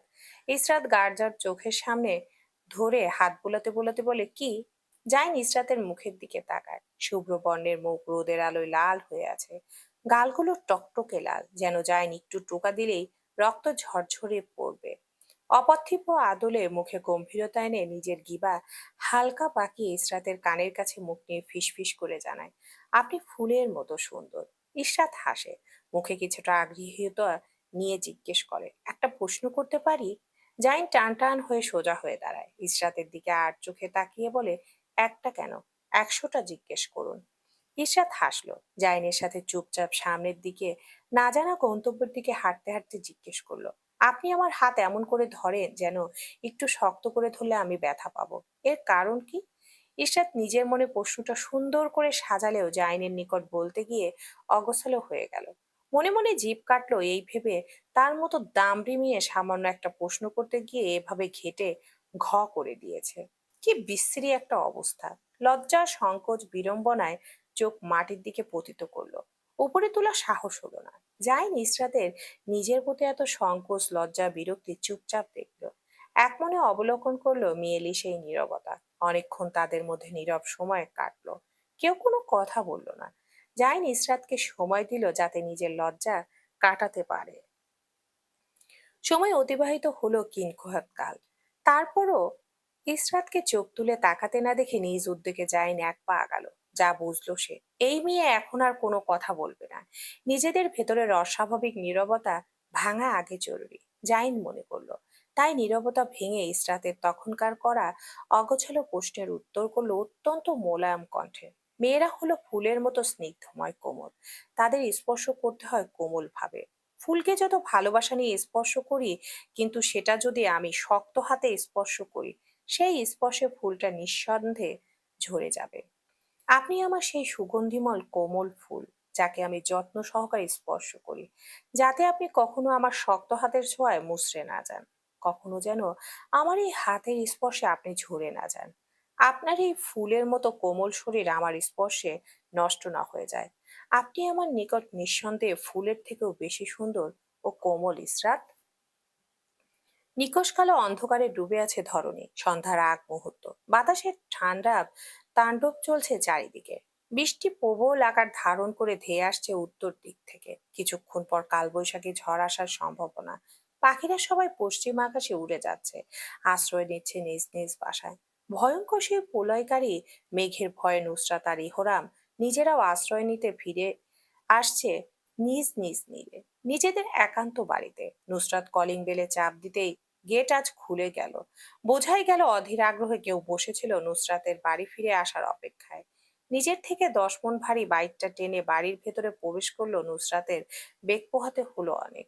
কয়েকবার ব্যাগি প্যান্টের সাথে পা বেজে উল্টে পড়ে নিতে নিতে নিজেকে সামলালো। বাইক টেনে ভেতরে প্রবেশ করতে রাশ ভারী কণ্ঠে আরশ বলে উঠল, সৈয়দা নুসরাত নাসির কোথায় ছিলেন? নুসরাত বাইকের সাথে ধস্তাধস্তি করতে করতে অন্য মনস্ক উত্তর দিল, এহরমের সাথে। আরশ এগিয়ে আসতে আসতে দুপাশে মাথা নাড়ালো। ঠোঁট কামড়ে ধরতেই ঠোঁটের উপরে সেই ছোট্ট সুতো পরিমাণ গর্তের সৃষ্টি হয়। একইভাবে গালের এক পাশে গর্ত হয়। চোখ ছোট ছোট করে সূক্ষ্ম করে অবলোকন করে সামনে দাঁড়িয়ে থাকা বাইকের উপর খ্যাচ খ্যাচ হওয়া মেজাজের রমণীকে। নুসরাত বাইকের দিকে রাগী চোখে তাকিয়ে একটা লাথি মেরে সামনে চোখ ফিরাতেই চোখাচোখি হয় আরশের সাথে। চোখে মুখে ফুটে ওঠে অস্বাভাবিক ভয়। হঠাৎ এভাবে আরুষের সাথে দেখা হবে ভাবেনি হয়তোবা। ঠোঁটে ঠোঁট চেপে আলগোসে পাশ কাটতে চায় আরুষকে। আরুষ কবজি চেপে ধরে থামিয়ে দেয় নুসরাতকে। নুসরাতের হুডির ক্যাপ অন্য হাত দিয়ে মাথা থেকে নামিয়ে দিতে মেয়েলি মুখটা বের হয়ে আসে। আরুষ ঠোঁট বাঁকিয়ে হেসে নিজের মুখ নুসরাতের কানের কাছে নিল। ফিস ফিস করে আওড়ালো, মিসেস আরশ, আবারও দেখা হয়ে ভালো লাগলো। নুসরাত আরশের দিকে কিছুটা মাথা কাত করতেই নাকের সাথে নাকের স্পর্শ লাগলো। বাতাসের সাথে সুরসুর করে নাকে এসে লাগলো পুরুষালী ব্ল্যাকবেরি অ্যান্ড বেই পারফিউমের স্নিগ্ধ সেই ঘ্রাণ। পারফিউমের মাতাল করা সেই সুবাস নাক চিরে প্রবেশ করে ভেতরে। আরশ নিজের বলিষ্ঠ হাত দুটো দিয়ে নুসরাতের খোপা করা চুলগুলো খুলে দেয় বাতাসে, মুক্ত বাতাসে। পাখির ন্যায় উঠতে শুরু করে চুলগুলো। আরশ এবার নিজের 2 হাত প্যান্টের পকেটে পুরে নেয়। দাঁড়ায় টান টান হয়ে। গতকাল রাতে জ্বর আসার জন্য মুখ থেকে গরম নিঃশ্বাস বের হচ্ছে আরশের। তা আবার সরাসরি এসে নুসরাতের মুখে পড়ছে। সুঠাম দেহি শরীরটা সোজা হতেই শরীরের আড়ালে ঢেকে যায় মেয়েলি দেহটা। আরশ টুক নামায় নিচের দিকে, নিষ্প্রভ চোখে লক্ষ্য করে মেয়েলি মুখটা। নুসরাতকে উদ্দেশ্য করে গমগমে পুরুষালী গম্ভীর আওয়াজে বলে ওঠে, 13তম বিবাহবার্ষিকীর শুভেচ্ছা। 13টা উপহার নিবেন না মিসেস আরশ? নুসরাত চোখ তুলতেই সুঠাম দেহি আরশকে নজরে পড়ে। আরশ নির্বিঘ্নে তার দিকে তাকিয়ে আছে। চোখে কোনো কিছু নেই, নিষ্প্রভ অনুভূতিহীন সেই দৃষ্টি। কালো মনির চোখগুলো রক্তের বলিরেখা জমা হয়ে আছে সাদা অংশে। বোঝাই যাচ্ছে জ্বর ভালো করে কাবু করেছে লোকটাকে। নুসরাত নিজেও সোজা হয়ে দাঁড়ায়। সুঠাম দেহি পুরুষটার চোখে চোখ রেখে দাঁতে দাঁত পিষে কাঠখট্টা গলায় প্রশ্ন করে প্রশ্নের উত্তর দেয়। উপহার দেওয়া হয় মানুষকে কিনে নেওয়ার জন্য, আর এমন কারোর জন্ম হয়নি যার সাধ্য বা সাহস আছে এই আমাকে কিনে নিবে। নুসরাতের ফিরিয়ে দেওয়া উত্তর আরসের মনোপুত হয়নি, তাই মুখে আরো একটু আধার নেমে আসে। দুজনের ভেতর নেমে আসে গম্ভীর পরিবেশ। নুসরাতের দিকে এগিয়ে আসতে আসতে আরস বলে, উহ, সেটা কিভাবে হয়? আপনাকে তো উপহার নিতেই হবে। নুসরাত চোখ ছোট ছোট করে নেয়, রাগী কণ্ঠে বলে, আমি নিতে চাই না আপনার উপহার, তারপরও আমি দেব। এটা আপনার পাওনা আমার নিকট থেকে। আরস জেদি গলায় কথাটা বলা শেষ করে। নুসরাত কিছু বলতে নিবে ঠোঁটে হাত রেখে চুপ দেখায় আরস। নুসরাত অনীহা নিয়ে দাঁড়িয়ে থাকে, দেখতে চায় আরস কি উপহার দেয় তাকে। বৃষ্টি ততক্ষণে শুরু হয়ে গিয়েছে, কিংখত কাল কেটে যায়। আরস তখনও সোজা দাঁড়িয়ে, নড়চড় বিহীন। বৃষ্টির তোড়ে যখন দুজন ভিজে যেতে শুরু করলো, নুসরাত আরসকে পাশ কাটিয়ে চলে যেতে যেতে আওড়ায়, বৃষ্টিতে ভিজলে আবারও জ্বর আসবে বাড়ি। কথা শেষ করার আগে আরস নুসরাতের কবজি চেপে ধরে, ঠোঁটে হাত রেখে নিশ্চুপ থাকতে বলে। নুসরাত হাত ছাড়ানোর আগেই রাশভারী হাসকি আওয়াজে বলে ওঠে, উপহার নিয়ে যা। এক মুহূর্ত আপনি থেকে আরস ধুয়ে নেমে আসলো। আরসের এমন রং পাল্টানো দেখে নুসরাত স্তব্ধ বনে গেল। কপালে ভাঁজ ফেলে চোখ উপরে তুলে কিছু বলার জন্য মুখ খুলতেই বাগালে ঠাস ঠাস করে একসাথে 4টা থাপ্পড় পড়ল। নুসরাত কিছু বুঝে ওঠার আগে আরো দুটো পড়ল, পরপর আরো 4টা। জীবনে প্রথমবার একসাথে এত থাপ্পড় খেয়ে নুসরাত জ্ঞান হারানোর জোগাড়। নিজেকে সামলানোর আগে মাথা ঘুরে উঠল। পুরো পৃথিবী তার নিকট শূন্য ভাসল। চোখ উল্টে পড়তে নিবে আরো শক্ত করে ধরলো তার হাত দিয়ে, তাতে দাঁত চেপে নিজের ভেতরের সকল রাগ উগরে বের করে দিল থাপ্পড়ের উপর। নুসরাত মনে করলো এবার মনে হয় থামবে, কিন্তু তাকে সম্পূর্ণ ভুল প্রমাণ করে দিয়ে পরপর আরো 3টে দাবাং মার্কা থাপ্পড় পড়ল। থাপ্পড়ের শক্ততা এত বেশি ছিল যে নুসরাত চোখ মুখ উল্টে নিল। এতক্ষণ যা হুঁশ ছিল তা হারিয়ে নিজের জায়গা থেকে টরে গেল। দুপা পিছিয়ে পড়ে যেতে নিবে আরস কোমর পেঁচিয়ে ধরল। দু কদম এগিয়ে এসে নিজের ভেতরে ন্যূনতম দূরত্ব মিটিয়ে নিয়ে বিবা বাঁকায় সামান্য। অর্ধ জ্ঞান হারানো নুসরাতে ছেড়ে দেওয়া শরীর নিজের বুকের সাথে চেপে ধরে নিজের মুখ নামিয়ে নেয় নুসরাতের কানের কাছে। ফিস ফিস করে বলে, কি বলেছিলাম বেশি উড়বি না, ডানা কেটে ছাঁটাই করে রাখবো। শ্বাস ফেললো সামান্য, চোখের পলক ফেলে গম্ভীর কণ্ঠে আবার বলল, 13বার মিথ্যা বলার শাস্তি 13টা থাপ্পড়। এইটুকুতেই অর্ধজ্ঞান হয়ে গেলি পরে কি করবি? নুসরাত নিজেকে যথাসম্ভব সামলানোর চেষ্টা করে সোজা হয়ে দাঁড়ানোর চেষ্টা করে। আরসের হাতের বেষ্টনী থেকে নিজের কোমর ছাড়িয়ে নেয়, ঠোঁটে ঠোঁট চেপে হাঁপিয়ে যাওয়া কণ্ঠে বিড়বিড় করে আওড়ায়, দেখে নিব আপনাকে আরস, ছাড়বো না আপনাকে আমি। আরস চোয়াল শক্ত করে নেয়, হিসিয়ে বলে ওঠে, বেডরুমে আসিস, শার্টলেস দেখবি। নুসরাত দু হাতের নখে আরসের কাঁধে দাবিয়ে দেয়। নিজের বোকামিতে নিজের উপর বিরক্ত হয় নুসরাত, ঘন ঘন শ্বাস টেনে ফেলে বাহিরে। গলার কাছে শ্বাস আটকে আছে, দাঁতে দাঁত পিষে বলে ওঠে, এই থাপ্পড়ের উচিত জবাব সময় মতো আমি ফিরিয়ে দেব আপনাকে। আপনার এই উপহার আমি সযত্নে তুলে রাখলাম আরস, এবার আমার নিকট থেকে আপনার জন্য ধামাকাদার উপহার আসবে। Wait and see what I do my beloved husband. আরস মাথা কাত করে সামান্য। দুজন দুজনের পাশাপাশি দাঁড়িয়ে কিন্তু বিপরীতমুখী। নিজের গিবার সামান্য বাঁকিয়ে নুসরাতের গালে ফু দিয়ে বলে ওঠে, I like your attitude baby, and I will be waiting to see what you do. সূর্যের আজ দেখা নেই, স্নান হয়ে আছে। গতকাল সন্ধ্যা থেকে এক নাগালে বৃষ্টি হওয়ায় সোদা মাটির গন্ধ, মিষ্টি গন্ধ এসে নাকে লাগছে জোরালো ভাবে। নাক টেনে গন্ধটা নিতে যাবে, নাকের দুপাশে তীক্ষ্ণ ব্যথার উপলব্ধি করলো নুসরাত। কুকিয়ে উঠল নিচু গলায়। পাশে বসা ইসরাত বই রেখে দেখার জন্য পাশ ফিরল, দেখলো নুসরাত মাথা পর্যন্ত কাঁথা টেনে শুয়ে আছে। কাঁথা ধরে টান দিতে বেরিয়ে আসলো নুসরাতের জখম হওয়া মুখ। পুরো মুখে ছেয়ে আছে দাগ, ছোপ ছোপ হয়ে রক্ত জমা হয়ে আছে নুসরাতের মুখের বাঁ পাশ জুড়ে। ইসরাত আঁতকে উঠল, হাত বাড়িয়ে স্পর্শ করলো রক্ত জমাট বাঁধা স্থানে। অনেকগুলো প্রশ্নের উৎপত্তি হলো মনের অন্তঃকোণে। তার মধ্যে একটা, এরকম বেরহমের মতো কে মেরেছে? কথাটা ভাববার সময় নুসরাতের গালে হাতের চাপ একটু বেশি পড়লো, আর তা পড়তেই নুসরাত আবারও কুকিয়ে উঠল। ব্যথার জ্বালায় ফুপিয়ে কেঁদে উঠল ধীরে ধীরে, যা সেকেন্ডের ভেতর নেমে গেল একদম নিচু স্বরে। ইসরাত নুসরাতের গালে হাত রেখে ফোন বের করলো নিজের। গতকাল তো এমন ছিল না, আজ হঠাৎ এর উৎপত্তি হলো কোথা থেকে? নিজের মনের ভেতর চলা দোলাচাল একপাশে ফেলে বাদল লেখা নম্বরে কল দিল। কল দিতে ওপাশ থেকে কল পিক করলো মানুষটি। ইসরাত ইরহামকে কোনো কথা বলার সুযোগ না দিয়ে রাগী গলায় বলল, জিজ্ঞেস করলো, নুসরাতকে গতকাল তোর সাথে ছিল না, তাহলে ওর এই অবস্থা কেন? ইরহাম বোকা কণ্ঠে জিজ্ঞেস করলো, কি অবস্থা? ইসরাত নিজের ইচ্ছে করলো দেয়ালে মাথা বাড়ি দিয়ে নিজেকে মেরে ফেলতে। কেন এই গর্ধবগুলো তার ভাই বোন হলো? শব্দ করে শ্বাস ফেলে বলল, তুই কিছু জানিস না? ইরহাম আবারও অবাক কণ্ঠে জিজ্ঞেস করলো, আমি কি জানবো? প্রশ্নের বিপরীতে নিজে প্রশ্ন ছুড়ে দিল ইরহাম। কে আসলে বুঝতে চাইলো ইসরাত কি বলতে জিজ্ঞেস করছে। ইসরাত রাগে তিক্ত বিরক্ত হয়ে ইরহামের কথার উত্তর না দিয়ে ফোন কেটে দিল। ফুসফুস করে শ্বাস ফেললো, যেন বাতাসের ঘাটতি দেখা দিয়েছে পৃথিবীতে। এই ব্যাটাকে সে প্রশ্ন করে, ব্যাটা আবার তাকে ফিরিয়ে প্রশ্ন করে। মাথায় সমস্যা সবগুলোর এই বাড়ির মানুষদের। সুফি খাতুন ড্রয়িং রুমে বসে বাজ পাখির ন্যায় তাকিয়ে আছেন, গভীর তদন্তে লিপ্ত আছেন।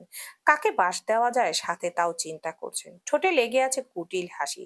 হেলাল সাহেবকে ড্রয়িং রুমে আসতে দেখে কুচুকরির মতো হেসে উঠলেন মনে মনে। চোখ সরু করে মনে মনে সেদিনকার ঝর্ণা বেগমের রাগী গলায় তার সাথে কথা বলা। কিরকম তিক্ত বিরক্ত কণ্ঠে কথা বলেছিল ঝর্ণা তার সাথে। আজ ঝর্ণার ছেলেকে একটা বাস না দিলেই নয়। হেলাল সাহেব এসে বসতেই সুফি খাতুন এগিয়ে গেলেন। সতর্ক গলায় বলে উঠলেন, হেলাল, জানিস তো অতি আদরের ভাতিজা কি করেছে? হেলাল সাহেব তিরিক্ষ কণ্ঠে জিজ্ঞেস করলেন, কি? দেখে মনে হলো সুফি খাতুনের কথায় কোনো মনোযোগ নেই। সুফি খাতুন তবুও অত উৎসাহী কণ্ঠে ঠাট্টা করে বললেন, তোর ছোট ভাতিজির সাথে নাসিরের মেয়ের ইটিস পিটিস টাইপ সম্পর্ক। হেলাল সাহেব তড়াক করে সুফি খাতুনের দিকে তাকালেন। বাক শূন্য কণ্ঠে জিজ্ঞেস করলেন, তুমি জানলে কিভাবে? সুফি খাতুন একটু ভাব নিলেন। ঠোঁট এলিয়ে হেসে বললেন, এসব গোপন কথা জানা আমার বা হাতের খেল। হেলাল সাহেব ফিকে হয়ে যাওয়া চোখে চেয়ে রইলেন নির্নিমেষ সুফি খাতুনের দিকে। মনে কুটিল হাসি ফুটে উঠল। এবার তাকে কে হারায়? আরুষের বিয়ে এবার আনিকার সাথে তিনি দিয়েই ছাড়বেন। উপরে নির্বক্ততা টেনে এনে বিরস কণ্ঠে বলে ওঠেন, এরকম কিছু হলে আমি অতি দ্রুত ওই মেয়ের সাথে সোহেবের ছেলের বিয়ে দিয়ে দেব। সুফি খাতুনের মনে কুটিল হাসলেন। এবার জমবে খেলা, আমাকে অপমান করা বের হবে ঝর্ণা তোমার। অধর এলিয়ে হেসে সুফি খাতুন উঠে দাঁড়ালেন। চোখ মুখে বিজয়ের হাসি ঝুলিয়ে হেলে দুলে চলে গেলেন বাহিরের দিকে। একটু পাশের বাসায় গিয়ে বউ আর শাশুড়ির মধ্যে আগুন লাগানো প্রয়োজন। অনেকদিন হয় কারোর ঝগড়া দেখতে পারেন না। আজ ঝগড়া লাগিয়ে দিয়ে সামনে বসে লাইভ দেখবেন। শাশুড়ি বৌমার চুলোচুলি দেখতে অসাধারণই লাগে। ইসরাত ফোন রাখতে ইরহাম দ্রুত পায়ে এগিয়ে যায় আরসের রুমের দিকে। সে যা সন্দেহ করেছে তা কি সত্যি, তার যাচাই করতে। আরসের রুমের দরজা ভেজানো ছিল। হালকা হাতে নক করতে ভেতরে আসার অনুমতি পেল সে। রুমে ঢুকে দেখলো মাহাদি সোফায় হাত পা ছড়িয়ে বসে আছে, আর আরস মোবাইল হাতে নিয়ে পায়চারি করছে। আরসের দিকে তাকিয়ে ইরহাম মনে মনে নাক ছিটকালো। আরসের পরনে হাঁটু সমান 3/4 প্যান্ট আর উপরে হুডি, পায়ে একজোড়া স্লিপার। ইরহাম মনে মনে বিড়বিড়ালো, উপর সৌদি আরব, নিচে আমেরিকা, বিদেশি মানুষের বিদেশি স্টাইল। ধীরে ধীরে মাথা নিচু করে ভেতরে প্রবেশ করতে আরস কর্কশ গলায় জিজ্ঞেস করলো, কি চাই? ইয়ে মানে? আরস ধমক দিল ইরহামকে। কপালে গাঢ় ভাঁজ ফেলে বলল, যা বলতে এসেছিস বলে বিদায় হ। ইরহাম ঠোঁট জিহ্বা দিয়ে ভিজিয়ে নেয়, চোখের পাপড়ি ঝাপটে বলে ওঠে, আপনি কি নুসরাতকে কিছু করেছেন? আরুষ ভুরু বাঁকায়, বিরক্ত কণ্ঠে জিজ্ঞেস করে, আমি কি করেছি? না মানে সকাল সকাল আপি ফোন দিয়ে বলল নুসরাতের না কি জানি হয়েছে। আরুষ ও বলল। তারপর তড়াক করে ইহরামের দিকে তাকিয়ে জিজ্ঞেস করলো, তুই কিছু জিজ্ঞেস করিসনি? জিজ্ঞেস করার আগেই ফোন কেটে দিয়েছে। আরুষ ক্লিন সেভ থুতনিতে হাত বোলায়, দাঁত দিয়ে ঠোঁট চেপে ধরে বলে ওঠে, এক কাজ কর, 5 কেজি করে সব ফল নিয়ে আয়। ইরহাম বিরস কণ্ঠে জিজ্ঞেস করলো, কেন? আরস হাত তুলে তেড়ে আসতে আসতে বলল, গাধার বাচ্চা, প্রথমবার যাচ্ছি না শ্বশুর বাড়ি, খালি হাতে যাওয়া যাবে কি? উহু, একদম না। আর সাথে রোগীকেও দেখে আসবো, তাই রোগীর জন্য ফল নিয়ে যাচ্ছি। ইরহাম অবাক কণ্ঠে জিজ্ঞেস করলো, আপনি কিভাবে জানলেন রোগী আছে ওখানে? আরস হাস্যময় রহস্যময় হাসলো, তারপর বলল, তোকে যেতে বলছি না, তাহলে এত প্রশ্ন কিসের? আরুষকে আবারও তেড়ে আসতে দেখে ইরহাম দ্রুত পায়ে রুম থেকে বের হতে হতে বলল, আরে যাচ্ছি যাচ্ছি ভাই, এরকম করছো কেন? নিস্তেজ এক সকাল, কোনো পার নেই, কোনো শিখা নেই। নেই কোনো আনন্দের ছিটা, চারিদিক শুধু হাহাকার আর হাহাকার। হাহাকার ছাড়া নেই কোনো শব্দ। মানুষের হাহাকার থেমে গেলেই পুরো পরিবেশটা নিস্তব্ধ হয়ে যায়। ফ্যাকাশে বর্ণের মলিন সেই পরিবেশ, অস্বাভাবিক সেই নিস্তব্ধতা গ্রাস করে রেখেছে একটা সুবিশাল পরিবারকে। হসপিটালের করিডোরের দেয়াল ঠেস দিয়ে দাঁড়িয়ে আছে নুসরাত আর ইসরাত। এহরাম বড় ভাই এর মতো নিজের বুকের কাছে আগলে রেখেছে বড় বোনকে, আরেক হাত দিয়ে চেপে ধরে রেখেছে নিজের ছোট বোনকে। দুজনেই আজ নিস্তেজ, জড় পদার্থের ন্যায় নিজের জায়গায় দাঁড়িয়ে। সামনের আইসিইউতে মেহেরুন রেসা রয়েছে, বাহির থেকে ঝাপসা তার প্রতিচ্ছবি দেখা যাচ্ছে। হসপিটালের অথরিটি থেকে পাওয়া পরিহিত কাপড় জাইনের গায়ে, সেই কাপড় পরে বিভিন্ন শর্তাবলী মেনে ভেতরে প্রবেশ করেছে সে। মেহরুন নেসার একটাই কথা, শেষবার তিনি জাইনের সাথে দেখা করতে চান। তাই শুধু ভেতরে ঢোকার অনুমতি শুধু জাইনের জন্য বরাদ্দ হয়েছে। জাইনের চোখে মুখে অস্বাভাবিক গম্ভীরতা। মেহরুন্নেসা জাইনকে দেখতেই কাপা হাতে নিজের মুখের অক্সিজেন মাস্ক খুলে নেন। থরথর করা সেই হাত বাড়িয়ে দেন জাইনকে ছুঁয়ে দেওয়ার আশায়। জাইন নিজে এগিয়ে যায় মেহেরুন্নেসার দিকে, হাত টেনে নিয়ে স্পর্শ করে নিজের গালে। প্রশ্নাতীত চোখে চেয়ে থাকে মেহেরুন্নেসার কথা শোনার আশায়। মেহেরুন্নেসা চোখ বন্ধ করে নিয়ে শ্বাস ফেলেন, ঘন ঘন শ্বাস ফেলে ঠোঁট নাড়ালেন, যা জাইনের কানে স্পষ্ট গেল না। তাই সে কান বাড়িয়ে দিল মেহেরুন্নেসার মুখের সামনে, অস্পষ্ট কথাগুলো শোনার জন্য। মেহেরুন্নেসা ভাঙা ভাঙা কথাগুলো জোড়া লাগিয়ে মৃদু কণ্ঠে বললেন, ইশরাতের হাত কখনো ছেড়ে দিও না, কখনো আমার স্বামীর মান ভেঙে দিও না। মেহেরুন্নেসা নিজের কথা পূর্ণ করতে পারলেন না, তার আগেই শেষ নিঃশ্বাস ত্যাগ করলেন। মেহেরুন্নেসাকে কথা বলতে না দেখে জাইন কান আরেকটু কাছে নিল। না, নেই, কোনো সাড়া শব্দ নেই। চোখ তুলে তাকাতেই ধীরে ধীরে তা লাল হতে শুরু করলো। এক হাত বাড়িয়ে নিভিয়ে দিল মেহেরুন্নেসার খোলা চোখগুলো। নিস্তেজ হয়ে পড়ে থাকা দুখানা হাত তুলে নিয়ে মুখের কাছে চেপে ধরলো। নিঃশব্দে গাল বেয়ে গড়িয়ে পড়লো এক ফোঁটা পানি। ছাটের হাতায় চোখ মুছে নিয়ে অগ্রসর হলো সবচেয়ে দুঃখজনক সংবাদ সবার নিকট পৌঁছাতে। মানুষ জন্ম নেয় মরণের জন্য, যখন বাঁচার আশা মিটে যায় মানুষ বরণ করে নেয় মরণকে। কেউই এই পৃথিবীতে চিরস্থায়ী নয়, একদিন সবাইকে এই সুন্দর পৃথিবীর মায়া ত্যাগ করতে হবে। যারা নিজের বাঁচার অবলম্বন হারায় বা বাঁচার কোনো আশা থাকে না, তারা হয়তো কখনোই নিজের বাঁচার অবলম্বন হিসেবে বেছে নেয় ভালোবাসা। অনেকেই ভালোবাসার জন্য জন্ম জন্মান্তর বাঁচতে চায়, কিন্তু সেটা কি কখনো সম্ভব? একটা কথা আছে এমন, we are born to be alone, but why we still looking for love? Jibanananda দাশের লিখিত সেই দিন এই মাঠ কবিতায় একটা কথা এমন ছিল, আমি চলে যাব বলে চালতা ফুল কি আর ভিজবে না শিশিরের জলে নরম গন্ধের ঢেউয়ে? লক্ষ্মী পেঁচা গান গাবে না নাকি তার লক্ষ্মীটির তরে? কোনো কিছুই থেমে থাকবে না, পৃথিবীর নৈসর্গ সৌন্দর্য সভ্যতা বিলীন বেবিলিন ছাই হবে না। মানুষ চলে গেলে সেই কষ্ট কিছুদিন গ্রাস করে রাখে মানুষকে, কিন্তু সময়ের পরিবর্তনে সত্যতা মেনে নিয়ে সবাইকে এগিয়ে যেতে হয় সামনের দিকে, ভবিষ্যতের দিকে। কোনো কিছু থমকে যায় না, প্রকৃতি সৌন্দর্য সভ্যতা সবই এগিয়ে যাবে নিজস্বতার তরে। যেই শোক সৈয়দ পরিবারকে গ্রাস করেছে হয়তো সময়ের সাথে কাটিয়ে উঠবে, কিন্তু হারানোর দুঃখ কি কখনো কাটাতে পারবে তা সময় বলে দিবে। সিলেট সিটি হসপিটালের সামনে বুকে কম্পন নিয়ে দাঁড়িয়ে আছে আরশ। ঘুম থেকে উঠে এসেছে এখানে, তা ভালোভাবেই বোঝা যাচ্ছে। নড়বড়ে পায়ে হাঁটছে, এক হাত দিয়ে আগলে রেখেছে মাহাদি। চোখ মুখে দুজনের বিরাজ করছে গম্ভীরতা। করিডোর পার করতেই আইসিইউ রুমের সামনে জটলা বেঁধে দাঁড়ালো সৈয়দ বাড়ির সদস্য, দেখা গেল সবাই। বাড়ির প্রত্যেকটা সদস্য সেখানে দাঁড়িয়ে, কেউ কেউ দেয়ালে ঠেস দিয়ে দাঁড়িয়ে, তো কেউ কেউ মেঝেতে একপাশে বসে। চোখের মনি ঘুরিয়ে আশেপাশে খোঁজ করলো কাউকে। অক্ষিকোটরের ভেতর তার মুখ ভাসতেই কিছুটা আটকে উঠল। গাল অস্বাভাবিক ফুলে গিয়েছে, চোখের নিচে একদিনে পড়েছে কালো দাগ, গালে শুকিয়ে যাওয়া পানির চিহ্ন। নিস্তেজ হয়ে মরার মতো গুটিসুটি মেরে মেঝেতে বসে আছে সে। আরস ভাবেনি এত খারাপ অবস্থা হয়েছে নুসরাতের। সামান্য থাপ্পড়ে এই অবস্থা? আরশ আইসিইউ রুমের দিকে এগিয়ে গেল অনিশ্চয়তা নিয়ে। দরজা ঠেলে ভেতরে ঢুকতে জাইনকে দাঁড়িয়ে ডাক্তারের সাথে কথা বলতে দেখলো। আরশকে দেখে জায়গা করে দিল ভেতরে যাওয়ার জন্য। আরশ আলগোছে পা বাড়ালো। যত বেডের কাছে এগিয়ে গেল তত বুকের অস্বাভাবিক কম্পন বেড়ে গেল। বেডে শোয়া মানুষটার মুখের উপর পর্যন্ত সাদা কাপড় দিয়ে ঢাকা। হাত বাড়িয়ে সাদা কাপড় সরিয়ে নিতে ফ্যাকাশে হয়ে যাওয়া মেহেরুন্নেসার মুখ বের হয়ে আসলো। আরশ হাত বাড়িয়ে স্পর্শ করলো মেহেরুন্নেসার গালে। নেই কোনো নড়চড় সেই মানুষটার। বিছানায় শুয়ে আছে মানুষটা নিস্তব্ধ হয়ে। গালে হাত বোলাতে বোলাতে বাচ্চাদের মতো আরুষ ডেকে উঠল, দাদি ও দাদি।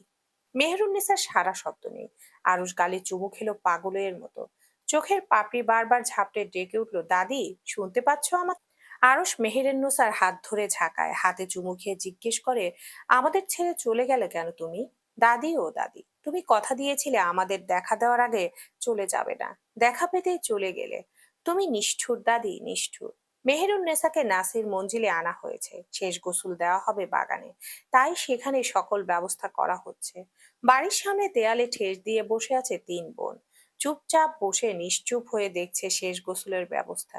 এই তো আর একটু সময়, এরপর মাটির নিচে নিয়ে রাখা হবে মেহেরুন্নেসাকে। চিরকালের জন্য হারিয়ে যাবে তার দেহ মাটির সাথে। আর কখনো দেখা হবে না, এই দেখা শেষ দেখা। মানুষ যদি চলে যাবে তাহলে কেন এত মায়া জন্মায় নিজেদের প্রতি?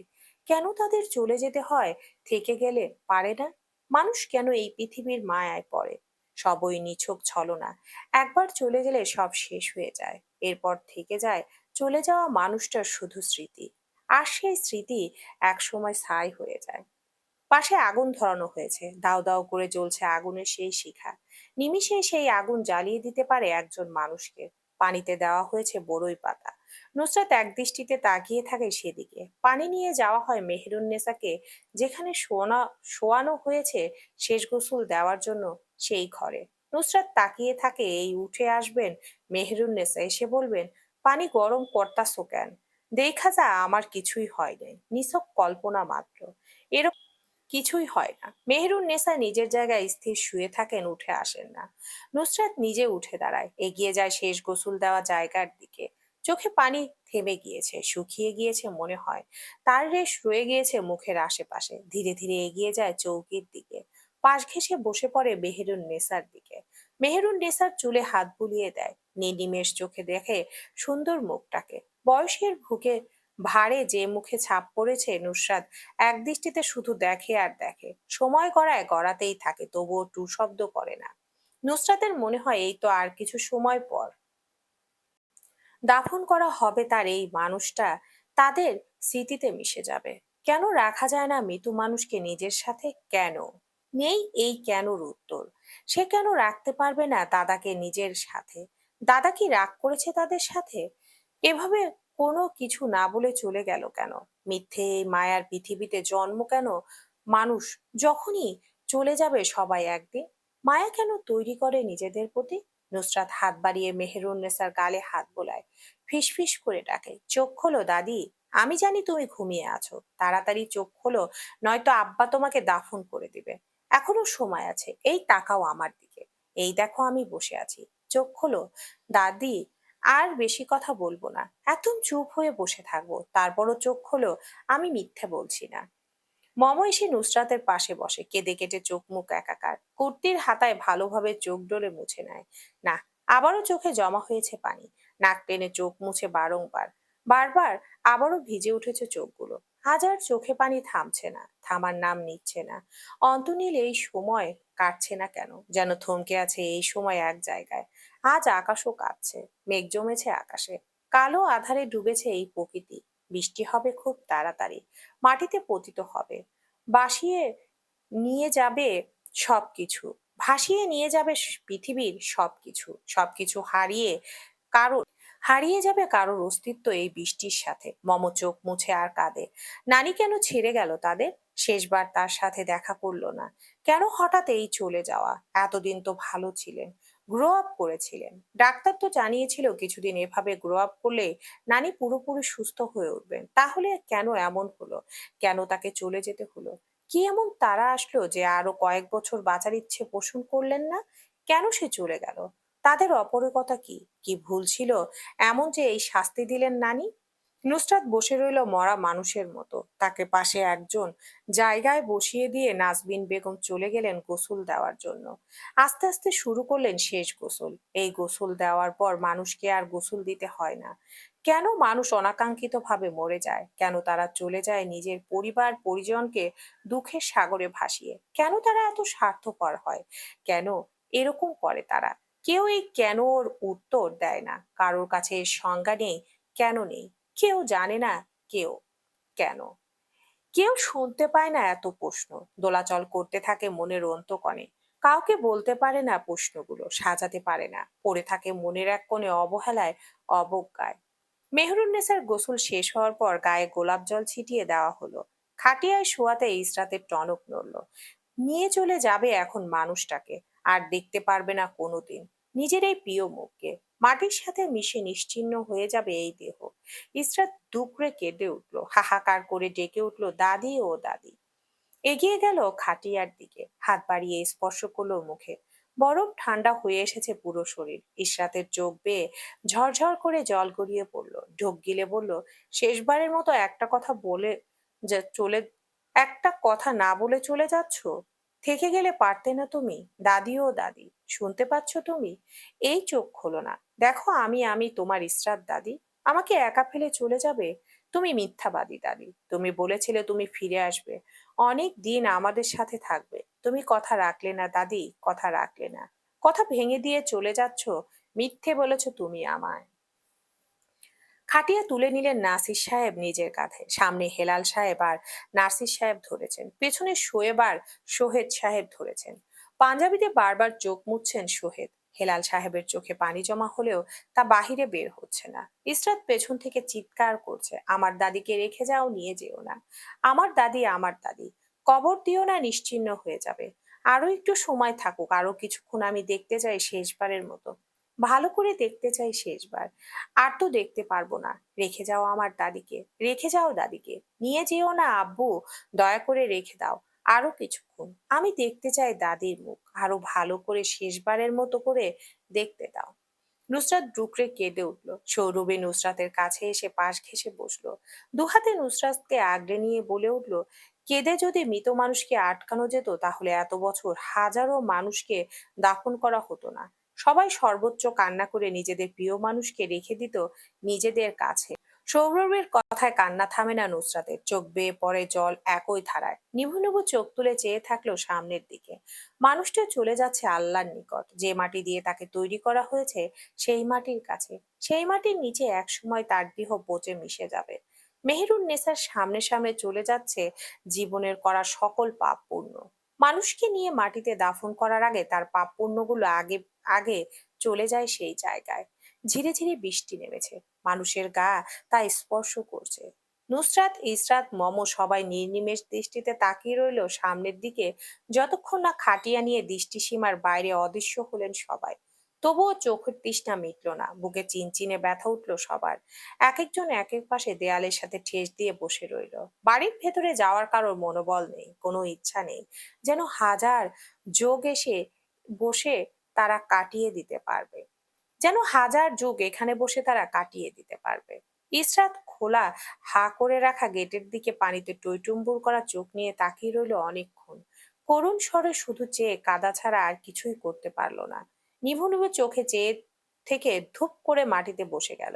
অসরতা ক্লান্তিতে শরীর ঝিমিয়ে আসলো। নিজেও চোখ বন্ধ করে নিল আরামের একটা ঘুম দেওয়ার জন্য, যেন এটা নিছাকি স্বপ্ন মাত্র। এতক্ষণ যা হয়েছিল তা স্বপ্ন ভেবে ভুলে যেতে চাইলো। ইসরাত ভাবল, ঘুম ভাঙলে হয়তো সব নতুন ভাবে শুরু হবে। নতুন এক ভোরের সূচনা হবে, নতুন এক ক্লান্তিহীন সকালের সূচনা, যেখানে থাকবে না কোনো বিষাদ, কোনো কষ্ট, কোনো দুঃখ। মৃত্যুর ভয় যেখানে গ্রাস করতে পারবে না, হারানোর ভয়ে কখনো আর ততস্থ হতে হবে না। নতুন ভোর কি ইসরাতের ভাবনার মতো বিষাদীন হবে, নাকি আরো বেশি বিষাদীয় হবে, তা আগামীকাল নতুন সূর্য উদয় হওয়ার সাথে সাথে দেখা যাবে, জানা যাবে। ধীরে ধীরে মেয়েটা আরামের সাথে চোখ বুজলো। এই তো এখানে নেই কোনো কষ্ট, নেই দুঃখ, শুধু এতক্ষণের ক্লান্তি কাটার আবহ। চারিদিকে সুখ আর সুখ, বাস্তবতা থেকে পুরোই আলাদা। স্বপ্নের রাজত্ব চলে এখানে, ইসরাতের ইচ্ছে অনুযায়ী চলে। কেউ কষ্ট দিতে পারে না এখানে কাউকে। নিজের মনের মতো স্বপ্ন বোনা যায় এই জায়গায়। কেউ কষ্ট দিতে চলে যেতে পারবে না। সে চাইলেই রেখে দিতে পারে, নিজের ইচ্ছে অনুযায়ী সব করতে পারে, একজন মুক্ত পাখির ন্যায়। মানুষ চলে যাবে, সেসব মেনে নিয়ে আমাদের এগিয়ে যেতে হবে আগাম ভবিষ্যতের দিকে। থেমে যাওয়া যাবে না। পৃথিবীর এক রণক্ষেত্র, যেখানে চলার পথে হারাতে হবে অনেক কাছের মানুষজন, শিকার হতে হবে নিজের অতি প্রিয় কিছু মানুষের কাছ থেকে ধোঁকা বর্বরতার। আমাদের সবকিছু পিছনে ফেলে এগিয়ে যেতে হবে আগাম ভবিষ্যতের দিকে। থেমে গেলে চলে না। নিজেদের শেষ নিঃশ্বাস পর্যন্ত রয়ে যেতে হয় এইখানে টিকে থাকতে হলে। মেহেরুন নেসার চলে যাওয়ার প্রায় 1 সপ্তাহ হয়ে গিয়েছে। সৈয়দ বাড়ির পরিবেশ আগের তুলনায় অনেকটা স্বাভাবিক। সবাই ধীরে ধীরে শোক কাটিয়ে উঠতে শুরু করেছে, নিজ নিজ কাজে ব্যস্ত হয়েছে, কেউই থেমে নেই। স্মৃতির পাতায় সযত্নে তুলে রেখেছে সবাই মেহেরুন্নেসাকে। এখন মেহেরুন্নেসা স্মৃতি মাত্র। মৃত ব্যক্তির কথা ভেবে নিজেদের কষ্ট না বাড়ানোই ভালো। তাই সবাই যথাসম্ভব মেহেরুন্নেসার কথা বলা এড়িয়ে চলেছে। জীবন চলছে সবার আগের ন্যায়। সেই জীবনে হঠাৎ একদিন ধামাকা হওয়ার ন্যায় এসে উপস্থিত হলো এক লোকের। সেকেন্ডে লন্ডভন্ড করে দিল জাইনের এতদিনে গুছিয়ে তোলা নিজেকে।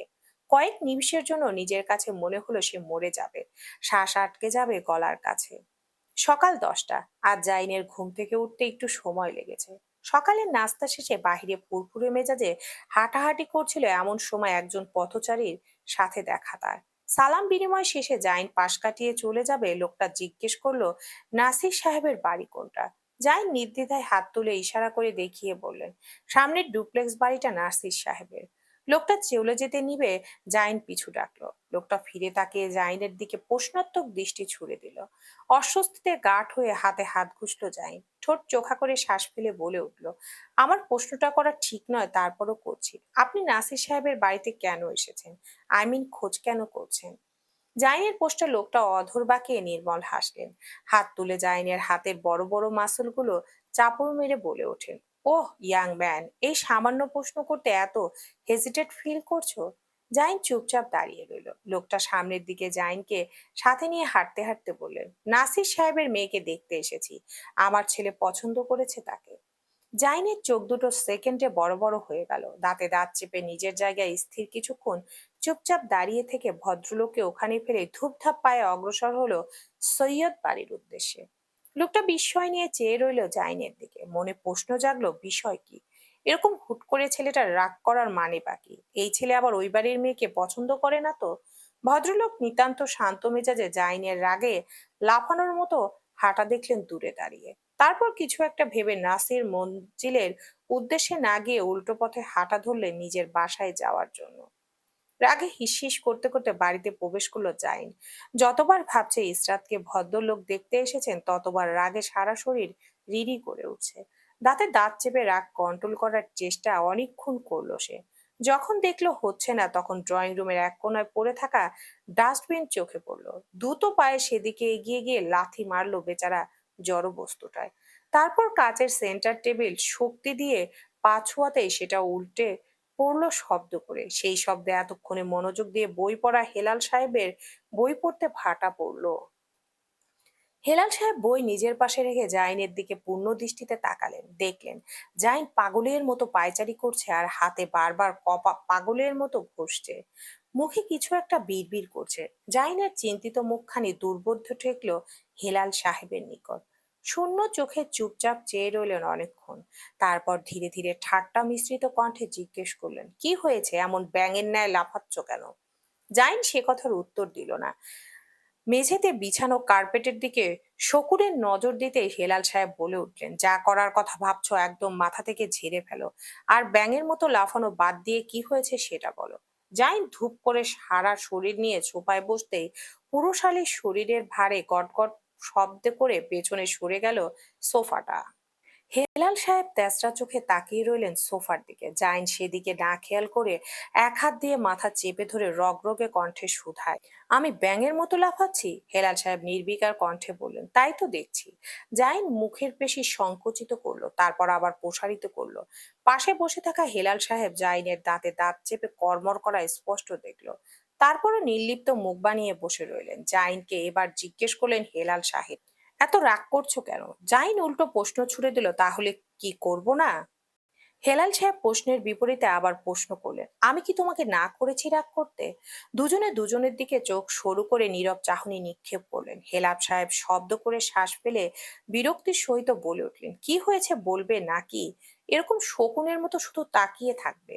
জাইন ছ্যাক করে উঠল। নিজের চোখের চশমাটা নাকের ডগা থেকে ঠেলে উপরে তুলে বলল, আমি শকুনের মতো তাকিয়ে আছি? অবশ্যই। তোমার মতো হার্টের রোগীর দিকে আমার মতো হার্টের রোগীর দিকে এরকম শকুনের নজরে তাকালে আমি যে কোনো সময় হার্ট অ্যাটাক করে মরে যেতে পারি।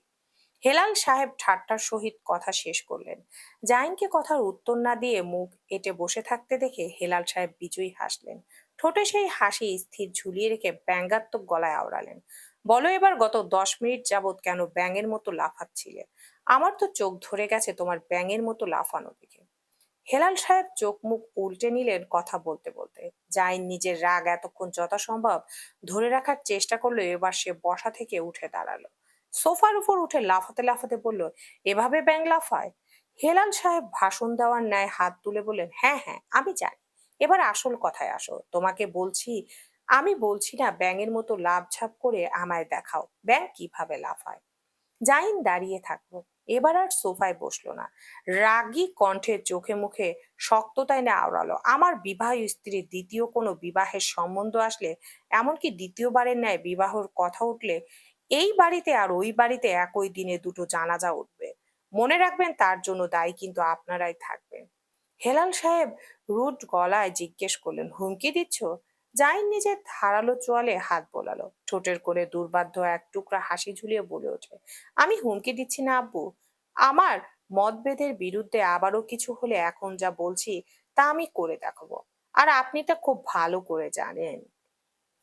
জাহিন নিজের কথা শেষ করে বড় বড় পদক্ষেপ ফেলে চলে যেতে নিবে, হেলাল সাহেব জিজ্ঞেস করলেন, যার বিয়ের সম্বন্ধ আসার জন্য এত লাফালে সে কি জানে এসব? হেলাল সাহেবের কথায় জাইনের স্থির হওয়া পা আবার গতিশীল হলো। সামনের দিকে হাঁটতে হাঁটতে বলল, আপনার ভাইয়ের কাছেই যাচ্ছি বিয়ের কথাবার্তা বলতে।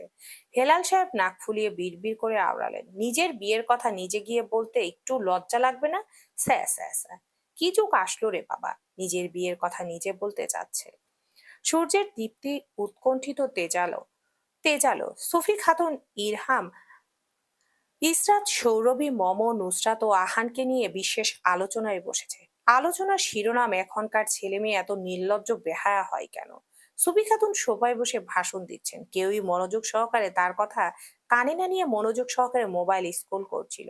এমন অবস্থায় তিনি সবার কাছ থেকে সবার মোবাইল আত্মসাৎ করেছেন আর সবাইকে মেঝেতে বসিয়ে নিজের ন্যায়মূলক কথাগুলো কানে ঢালছেন। কেউই তার কথা শুনতে চাচ্ছে না। তারপরও তিনি জোর করে সবাইকে বসিয়ে রেখেছেন। সফি খাতুন বলতে লাগলেন, এখনকার ছেলেমেয়েরা এত নির্লজ্জ বেহায়া যে একজন পুরুষের সাথে মাখনের মতো লেগে থাকে আর কাপড়ও পরে বেহায়া পুরুষদের মতো। নুসরাত কাপুরের কথা আসতেই তড়াক করে চাইল সুফি খাতুনের দিকে। নিজের চিরাচারিত কপালে ভাঁজ ফেলে তীক্ষ্ণ চাহনি ছুড়ে দিল সুফি খাতুনের দিকে। সুফি খাতুন ভাব নিয়ে বসলেন, নুসরাতের দিকে না তাকানোর ভঙ্গি করে জিহ্বা দিয়ে ঠোঁট ভিজিয়ে নিলেন।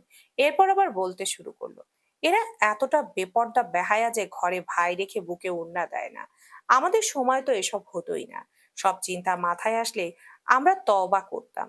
আর এখনকার যুগে তো ছেলেদের সামনে উলঙ্গ হয়ে ঘুরতে এদের লজ্জা লাগে না। নুসরাত শুধু নাক মুখ ফুলালো, কিছু বলতে নিবে ইসরাত ইশারায় আহানকে দেখালো। নুসরাত রাগ সামলানোর জন্য বিড়বিড় করে কিছু কথা বলল নিজের শোনার মতো, বুড়ির বাচ্চি ঠাডা পড়ছে তোর চোখে, দেখছিস না আমাদের সবার গায়ে ওড়না আছে। দু চারটা অতি বিখ্যাত মানের গালি দিয়ে নিজের মনের ঝাঁজ মিটালো নুসরাত।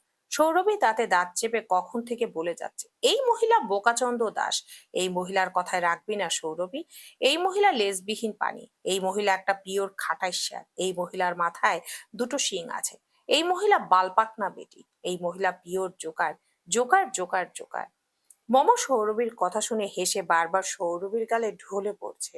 মুখে হাত চেপে শুধু হাসছে এই সৌরভীর উচ্চ মাত্রার গালি শুনে। সে মনে করেছিল এই মেয়ে গালি কি তা জানেই না, কিছুই বোঝে না। এখন দেখে এই মেয়ে গালিতে পিএইচডি করে রেখেছে। সৌরভীর ঠোঁটে অনর্থক হাসি টেনে এনে বসে রইল। গলবিলের নিচ থেকে ঠেলে গালি বের হলেও সেগুলো যত্ন সহকারে তুলে রাখলো পরে ব্যবহারের জন্য। এবার সুফি খাতুন বললেন, আমাদের সময় তো আমরা আমাদের বড় ভাইদের দেখলে ভয়ে থরথর করে কাঁপতাম। বড় ভাইদের সাথে কথা বলতে গেলেও 100 বার ভাবতাম। আর এখনকার যুগের বড় ভাইয়ের সাথে এভাবে চিপকে থাকে খবিশ মেয়েগুলো, যেন বড় ভাই না, এগুলো হলো ওদের জামাই। কি লেভেলের বেহায়া নির্লজ্জ বেহেলাজ হলে বড় ভাইয়ের নাম ধরে ডাকে। আমাদের সময় 2 মিনিটে বড় থাকলেও আমরা বড় ভাই বলে ডাকতাম। আর এখন 13-14 দিনের বড় ভাইকে নাম ধরে ডাকে। সি সি সি। সুফি খাতুন শ্বাস ফেললেন, এক গ্লাস পানি খেয়ে বললেন, এখন তো লাজ লেহাজ গিয়েছে উচ্ছন্নে। আমরা তো আমাদের স্বামীর দিকে চোখ তুলে তাকাতে পারতাম না, সেখানে পরপুরুষদের দিকে চোখ তুলে তাকানো, ঢলাঢলি করা, সেটা তো বিলাসিতা ছিল।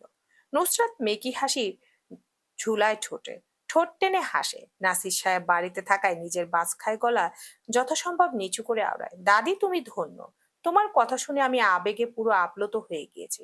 আচ্ছা এটা বলো, তোমার মোট কতটা সন্তান? সফি খাতুন নির্দ্বিধায় বললেন, 10টা। কিন্তু কেন? তুমি অনেক ভালো একটা কাজ করেছো দাদি। দাদার দিকে চোখ তুলে না তাকিয়ে তোমার 10টা বাচ্চা, আমার ভাবতেই ভয় লাগছে। তুমি যদি চোখ তুলে দাদার দিকে তাকাতে তাহলে তো তোমাদের ঘরময় বাচ্চায় ভরে যেত। চোখ তুলে না তাকিয়ে এই অবস্থা। আর যদি দাদার সাথে সামান্য একটু ঢলাঢলি করতে, তাহলে তোমার এত বাচ্চা হতো যে পৃথিবীতে এদের থাকার ঠাঁই হতো না। আমি ভাবছি আমাদের কথা, আমাদেরও হয়তোবা এই পৃথিবীতে থাকার ঠাঁই হতো না। নুসরাতের কথা শেষ হতেই পুরো ড্রয়িং রুম জুড়ে সুফি খাতুনকে নিয়ে হাসির রোল পড়ে গেল। সুফি খাতুন রাগী গলায় বলেন, চুপ, একদম চুপ। আহান মেঝেতে থাপ্পড় মারতে মারতে আওড়ায়, আপু একদম জম্পেশ কথা বলেছো। নানিকে একদম চমকলক বানিয়ে দিয়েছো তুমি। আপু কিন্তু যা বলেছে একদম ডাহা সত্যি কথা। নানি যদি চোখ তুলে তাকাতো তাহলে আজ আমরা পৃথিবীতে না থেকে মঙ্গল গ্রহে পড়ে থাকতাম। সুফি খাতুন রাগে ফুসফুস করতে করতে নাসির মঞ্জিল থেকে বের হয়ে গেলেন। যাওয়ার আগে টেবিলে রাখা ফলের বাস্কেট থেকে দুটো আপেল বগল দাবা করতে ভুললেন না। নাসির মঞ্জিলের সোফায় বসে আছেন, এক পাশে জাইন, অন্য পাশে নাসির সাহেব। দুজনেই মুখ গম্ভীর করে রাখা, বোঝার উপায় নেই কার মনে কি চলছে বর্তমানে। অনেকক্ষণ দুজন দুজনকে লক্ষ্য করার পর নাসির সাহেব নিকট ঠেকলো এই নীরবতা ভাঙা প্রয়োজন। তাই নিজ উদ্যোগে নীরবতা ভেঙে জিজ্ঞেস করলো, কেমন আছো? জাহিন বিনতের সহিত বলে উঠল, জি আলহামদুলিল্লাহ। আপনি কেমন আছেন? নাসির সাহেব ও জাইনের প্রশ্নের উত্তরে বিনোদের সহিত দিলেন, আল্লাহর রহমতে অনেক ভালো আছি। জাইন মিনমিন করে নিজেকে বলে ওঠে, তা তো দেখতেই পাচ্ছি। আমার বউকে আমার কাছ থেকে দূরে রেখে সবাই ভালো আছে, শুধু আমি ভালো মানুষটা অশান্তিতে আছি। নার্সিস সাহেব উদ্বেগপূর্ণ কণ্ঠে জিজ্ঞেস করলেন, কিছু বলছিলে? জি না। জাইন কথা গুছিয়ে নিল নিজের ভেতরে, ঢোক গিলে বলে উঠল, আসল কথায় আসি মেজো আব্বু, এত ভনিতা করার কিছু নেই, যা বলতে এসেছি তাই বলে চলে যাব। নাসির সাহেব নিজেও নড়ে চড়ে বসলেন, সিরিয়াস হলেন জাইনের কথা শোনার আশায়। জাইন সময় না নিয়ে বলতে শুরু করলো, ইসরাত কিন্তু এখনো আমার সাথে বিবাহের সম্পর্কে, তাই আপনি চাইলেও ইসরাতের বিয়ে দিতে পারবেন না। নাসির সাহেব তীক্ষ্ণ কণ্ঠে বললেন, পুতুল খেলা ভেবে ভুলে যাও জাইন। জাইন নাসির সাহেবের কথায় নিরর্থক অভিমত পোষণ করলো, আলগোসে কথাটা কাটিয়ে দেয় মাছি তাড়ানোর ভঙ্গিতে। নাসির সাহেব সূক্ষ্ম চোখে লক্ষ্য করলেন জাইনের চতুরতা, তার কথাটা কি সুন্দর ছেলেটা কাটিয়ে দিল। জাইন আবারও ফিকে হয়ে যাওয়া বিনয়ের স্বরে বলে ওঠে, আমাদের ধর্মীয় মতে একবার বিয়ে হয়ে গেছে, এবার শুধু রেজিস্ট্রি করতে হবে। আপনার মত থাকলে আমি। নার্সির সাহেব হাত দিয়ে ইশারা করে কথা থামিয়ে দিলেন। অবাক কণ্ঠে জিজ্ঞেস করলেন, আমি অনুমতি দিইনি তোমাকে আমার মেয়েকে বিয়ে করার? জাইন অবিচল কণ্ঠে বলে, আমি তো আপনার কাছে পারমিশন নিতে আসিনি মেজে আপু, আমি শুধু বলতে এসেছি, পরে বলবেন জানালাম কেন, তাই জানাতে এসেছি। আপনারা বিয়ের প্রস্তুতি নেওয়া শুরু করুন। নাসির সাহেব আদেশ দিয়ে নাসির সাহেবকে আদেশ দিয়ে জাইন উঠে দাঁড়ালো, দুহাত পকেটে পুরে বলে ওঠে, প্রথমবার শ্বশুর বাড়িতে আসতে হলে নাকি কিছু আনতে হয়, তাই আপনার জন্য এই সুখবর নিয়ে আসছি। আই হোপ আপনি অতি খুশি হয়েছেন আমার এই সুখবরে। নার্সিস সাহেবকে দোলুদ্ধ করে দিয়ে জাইন দোতলার দিকে অগ্রসর হলো। সেদিকে হাঁটতে হাঁটতে জিজ্ঞেস করলো, আপনার বোকা মেয়ের রুম কোনটা? আচ্ছা বলতে হবে না, আমার এতটুকু অ্যাবিলিটি আছে নিজের স্ত্রীর রুম খুঁজে বের করার। নার্সিস সাহেবকে নিজের কথা দ্বারা মুখ বন্ধ করে দিয়ে জাইন নীরব ভঙ্গিতে সোজা হেঁটে চলে গেল উপরের দিকে। সিঁড়ি বেয়ে উপরে উঠে সামনের রুমে ভেজানো দরজা হালকা করে ফাঁক করে উঁকি দিতেই ওই রুমে ইসরাতকে পাওয়া গেল। জাইন দরজা ঠেলে ভেতরে ঢুকতে ঢুকতে জিজ্ঞেস করলো, আসতে পারি ম্যাডাম? ইসরাত জাইনের গলার আওয়াজ শুনতেই পিছু ফিরে তাকালো, চোখের ভুল মনে করে একবার আপাদমস্তক তাকিয়ে আবারও চোখ ঝাপটালো, যাতে চোখের ভুল হলে প্রতিচ্ছবি চলে যায়। জাইন হাসতে হাসতে রুমে ঢুকে পড়ার টেবিলে চেয়ার টেনে বসলো। রুমে প্রবেশ করার সাথে সাথে জাইনের নাক চিরে মেয়েলি অন্যরকম একটা সুবাস এসে লাগছে। এখনো তা আরো জোরালো ভাবে লাগছে। জাইন চোখ ঘুরালো পুরো রুমে, সবকিছু পরিপাটি করে রাখা, বিড়বিড় করে আওড়ায়, পারফেক্ট। ইসরাত প্রশ্ন সুরে দেয়, পারফেক্ট কি? ইশরাত ভুরু কুঞ্চিত করে রেখেছে প্রশ্নের উত্তর জানার আশায়। জাইনের সেদিকে একবার চেয়ে নির্বিকার কণ্ঠে বলে ওঠে নাথিং। তারপর নিজের সুদীর্ঘ শরীর নিয়ে উঠে দাঁড়ায়, সামনাসামনি হয় ইশরাতের। দুহাত পকেটে পুরে নিয়ে কাম অ্যান্ড কম্পোস্ট গলায় প্রপোজাল দেয়। ইশরাত, আপনার বাবার অবর্তমানে আমি আপনার সবচেয়ে বিশ্বস্ত ও ভরসার স্থান হতে চাই। আপনি কি দিবেন আমায় সেই অধিকার? ইশরাত বোকার ন্যায় দু ঠোঁট ফাঁক করে গোল গোল চোখে তাকিয়ে থাকে উপরের দিকে। জাইন লম্বা হওয়ার দরুন ইসরাতকে জাইনের সাথে চোখে চোখ রেখে কথা বলতে হলে মাথা উপরে তুলতে হয়। তাই জাইনের এমন প্রশ্নের মানে কি জানার জন্য চোখ উপরে তুললো। জাইন ইসরাতের ভরকালো চাহনি দেখে গিবা বাঁকিয়ে ইসরাতের দিকে সামান্য ঝুঁকে আসলো। কপালে টুকা দিয়ে বলে উঠলো, বোকা ইসরাত। ইসরাত একগাল হেসে বোকার মতো বলল, আল্লাহর কসম জাইন, আপনি কি বলছেন আমি তার একটুও কিছু বুঝিনি। ইসরাতের কথায় জাইন হাসে অধর বাঁকিয়ে। নিজের তথাকথিত গম্ভীরত্ব আবার ফিরে এসে বলে, সময় দিলাম, আপনি চিন্তা করে উত্তর দিন। আমি জানি আপনি যথেষ্ট মেচুর আমার প্রশ্নটা বোঝার জন্য। জাইন যেরকম নীরবে এসেছিল সেরকম নীরব নিজের পুরুষালী লম্বা সুদীর্ঘ শরীর ও গম্ভীর মুখখানা নিয়ে রুমের বাইরে বেরিয়ে গেল, ইসরাতকে ওইভাবে স্থির দাঁড় করিয়ে রেখে। জাইন বেরিয়ে যাওয়ার পর ইসরাতের টনক নড়ল। এইমাত্র এই লোক কি তাকে বিবাহর প্রস্তাব দিয়ে গিয়েছে? ইশরাত নিজেকে নিজে প্রশ্ন করলো, মানে কি এভাবে কে বিয়ের প্রস্তাব দেয়? নুসরাত এতক্ষণ ওয়াশরুম থেকে কান খাড়া করে জাইনের কথা শুনছিল। ইসরাতকে নিজের সাথে কথা বলতে দেখে নিজেকে আর ধরে রাখতে পারলো না। ওয়াশরুমের ভেতর দরজা ঠেলে মাথা বাহিরে বের করে চোখ দুটো উল্টে নিয়ে তেঁচড়া স্বরে বলে ওঠে, দ্য গ্রেট সৈয়দ জাইন হেলাল ওরফে সৈয়দা ইসরাত নাসিরের বিশেষজ্ঞ স্বামী, the great cardiologist doctor Zain এভাবেই বিয়ের প্রস্তাব দেন। নুসরাত ওয়াশরুম থেকে বের হতে হতেই ঠাট্টা করে আবারও বলল, শিক্ষিত মানুষের শিক্ষিত স্টাইলের বিয়ের প্রপোজাল দেওয়া, হা হা হা। আজ পর্যন্ত কেউ এভাবে বিয়ের প্রপোজাল দিল না, আজ কোনো প্রিয় নেই বলে। হেলাল সাহেব খুবই গম্ভীর চিন্তায় আছেন, নিজে নিজের সাথে বসে গভীর আলোচনা করছেন। জাইনের কথা শুনে যা বুঝেছেন এই ছেলে যা ইচ্ছে তাই করে ফেলতে পারে, মেয়েকে তুলেও নিয়েও আসতে পারে, তাই কোনো রিস্ক নেওয়া যাবে না। এখানে মান সম্মান নিয়ে টানাটানি পড়ে যাবে ওনার। তাই শেষ পর্যন্ত হিলাল সাহেব সিদ্ধান্ত পৌঁছেছেন রাজি হয়ে যাবেন বিয়ের জন্য, কিন্তু তার আগে মেয়ের বিষয়ে একটু খোঁজ খবর নিতে হবে।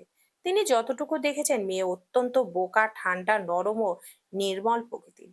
হেলাল সাহেব নিজেকে শুধরে দিয়ে বলেন, হয়তো বোকা সেজে বসে থাকে মানুষের সামনে। খোঁজ নিতে হবে ভালো মানুষের, মুখে পড়ে থাকলে তো তার টেনে ছিঁড়ে ফিরতে হবে। আর তার জন্য প্রয়োজন খোঁজ নেওয়ার। হয়তোবা মেয়েটা তার ন্যায় সহজ সরল ভালো মনের অধিকারীও হতে পারে, হতেই পারে। হেলাল সাহেবের অত্যন্ত গম্ভীর চিন্তায় ব্যাঘাত ঘটিয়ে আগমন ঘটে জাইনের।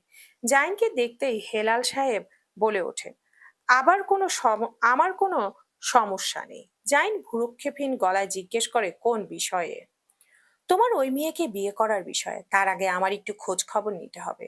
হেলাল সাহেব নির্বিকার কণ্ঠে কথা শেষ করেন। ঠোঁটে লেগে আছে কুটিল হাসি। জাইন গম্ভীর পুরুষালী গলায় আওড়ায়, যা ইচ্ছে তাই করুন আব্বু, কিন্তু আমি ইসরাতকেই বিয়ে করব। এটা আমার প্রথম ও শেষ কথা। হেলাল সাহেবকে থমকানো দাঁড়ানো রেখে আর কোনো কথা ব্যয় করে না। হেলাল সাহেবকে আর কোনো কথা বলার সুযোগ না দিয়ে জাইন দ্রুত পায়ে অগ্রসর হলো দোতলার দিকে। হেলাল সাহেব জহুরি নজরে ছেলের যাওয়া দেখলেন। দুঃখিত স্বরে বিড়বিড়িয়ে আওড়ালেন, হেলাল, তোমার ভাগ্যটাই খারাপ, একটা ছেলে তোমার মতো ভালো হয়নি। খড়খড়ে সূর্যের দীপ্তি কমে আসতেই রক্তিম মুখ নিয়ে বাড়ি থেকে বের হয়ে আসলেন নিজাম শিকদার। রাগে তার গা জ্বলে উঠছে বারবার। হাতে বড়সড় একটা লাঠি ধরে রেখেছেন। আধপোড়া চুলে হাত বুলিয়ে নিজের বাড়ির পাশে রোপণ করা নিজের অতি প্রিয় গোলাপ গাছের দিকে তাকিয়ে দীর্ঘশ্বাস ফেললেন। ফুলগুলো রেখেছিলেন কোকিলাসুরি মেয়েটাকে দেওয়ার জন্য, কিন্তু কোন খবিসে তার টকটকে গোলাপ ফুলগুলো তুলে নিয়ে চলে গেল। নিজাম শিকদার নিজের খিচে ওঠা মেজাজ নিয়ে চিরচিরে চাহনি চারদিকে নিক্ষেপ করলেন। চোর আসলে কে সেটা চোর আসলে কে সেটা দেখার আশায় দূর দূরান্তে চোখ বুলালেন, নজরের সন্দেহভাজন কেউ পড়ল না। বিতৃষ্ণায় জিহ্বার ডগা তিতা হয়ে গেছে। আকস্মিক মেয়েলি ঝংকার তোলা হাসির শব্দে আশেপাশে তাকাতেই চোখে পড়ল সুফি খাতুনকে। সাথে সাথে রাগের ও বিরক্তির উদ্বেগ ঘটল। নিগুড় চাহনি সুফি খাতুনের দিকে দিতেই দেখলেন কানের পিঠে গোজা নিজের লাল টুকটুকে সুন্দরী ফুলগুলো। রাগে দিশেহারা হয়ে গেলেন নিজাম শিকদার। নিজের অসুস্থতার কথা বেমালুম ভুলে গিয়ে চড়া গলায় চেঁচালেন, শক্ত হাতে লাঠি চেপে ধূপধাপ পায়ে এগিয়ে গেলেন সামনের দিকে, চোর হাতে নাতে ধরার জন্য। সুফি খাতুনের সামনে গিয়ে দাঁড়িয়ে কানের পেছনে গোজা ফুলের দিকে ইশারা করে কিছু বলতে নি। সুফি খাতুন আবারও জবিদ্যুতের মতো মুখ চেপে হেসে উঠলেন, হাসির তালে পুরো শরীর দুলে উঠল তার। নিজাম শিকদার বমির উদ্বেগ হচ্ছে সেরকম মুখ বানিয়ে সুফি খাতুনের হাসিতে ভাটা দিলেন। লাঠির সাহায্যে কানের পেছনে গোজা ফুলের দিকে ইশারা করে শুধালেন, কোথায় পেয়েছেন আপনি ফুলগুলো? সুফি খাতুন কানের পিঠে নিজের পাকা চুলগুলো গুজে নিলেন, রিনরিনে হাসি ঠোঁটে বহাল রেখে বললেন, ফুলগুলো অনেক সুন্দর না? নিজাম শিকদার চড়া গলায় এক প্রকার চেঁচিয়ে উঠলেন, যুবতীর মতো হাসি দেওয়া বন্ধ করুন আর বলুন ফুলগুলো কোথায় পেয়েছেন। যুবতীর মতো হাসলে কি বুড়ি মানুষ যুবতী হয়ে যাবেন? সুফি খাতুন যখনই শুনলেন তাকে বুড়ি বলে অবজ্ঞা করা হয়েছে, তখনই তিনি ছ্যাঁত করে উঠলেন, হাত তুলে শাসিয়ে নিয়ে বললেন, একদম বুড়ি বলবেন না। আপনার মতো বুড়ো আমি এখনো হইনি, তারপরও আপনার মতো আমি এত স্টাইল করি না। নিজাম শিকদার ঠাট্টা করে বলেন, আপনি বুড়ি নয়তো কি কচি খুকি, বাচ্চা মেয়েদের মতো তখন থেকে হাসার চেষ্টা করছেন কিন্তু হাসতেই পারছেন না। আপনাকে যুবতী কম জোকার বেশি লাগছে। আহান পেছন থেকে উঁকি মেরে বলে ওঠে, অবশ্যই আমার নানি এখনো যুবতী, আর তার হাসিও যুবতীদের মতো। আহান্নের বাচ্চা, চুপ কর তুই, তোকে এখানে কেউ কথা বলতে বলেনি। নিজাম শিকদার আঙ্গুল তুলে শাসান আহানকে। সুফি খাতুন লজ্জা পেয়ে হেসে বললেন, একদম আমার নাতিকে বকাবকি করবেন না বলে দিচ্ছি। সুফি খাতুনের ঢং একান দিয়ে সুফি খাতুনের ঢঙে কান না দিয়ে নিজাম শিকদার আবারও চেঁচান, ঢং বাদ দিয়ে বলুন, এই ফুল আপনি কোথায় পেয়েছেন? আহান পেছন থেকে বলে ওঠে, ওই যে আপনার ওই গাছ থেকে নানি ফুলগুলো ছিঁড়ে নিয়ে আসছে। আহান কথা শেষ করে আলগোসে পালিয়ে গেল বাড়ির ভিতরে। নিজাম শিকদার ক্ষুব্ধে ফুসফুস করে ফুলে উঠলেন। হাতের লাঠি সুফি খাতুনের দিকে তাক করে ভয় দেখিয়ে রুদ্ধ গলায় বললেন, এক্ষুনি ফুল দিয়ে দেন, নয়তো এখানে আপনাকে মেরে ভর্তা বানিয়ে রেখে দেব, বুড়ি বয়সে ভীমরতি। যুবতী হওয়ার শখ জেগেছে? সুফি খাতুন হিংস্র চোখে তাকিয়ে কানের পেছনে গজা ফুল হাতে তুলে নিলেন। নিজাম শিকদারের অপমানের বদলা হিসাবে তরতাজা গোলাপ ফুলগুলো শক্ত হাতে নিজের দুহাতের তালুতে পিষে ছুঁড়ে ফেলেন রাস্তার ধারে। হু করে ভেঙচি কেটে অহংকার দেখিয়ে চলে গেলেন সৈয়দ বাড়ির ভেতরে। যেতে যেতে নিজাম সর্দারের মুখের উপর গেট লাগিয়ে গেলেন শব্দ করে। উচ্চ শব্দে নিজাম শিকদারের শোনার মতো করে বললেন, কত বড় সাহস সুফি খাতুনকে বলে কিনা সে ঢং করে, আমি সুফি নাকি জোকার?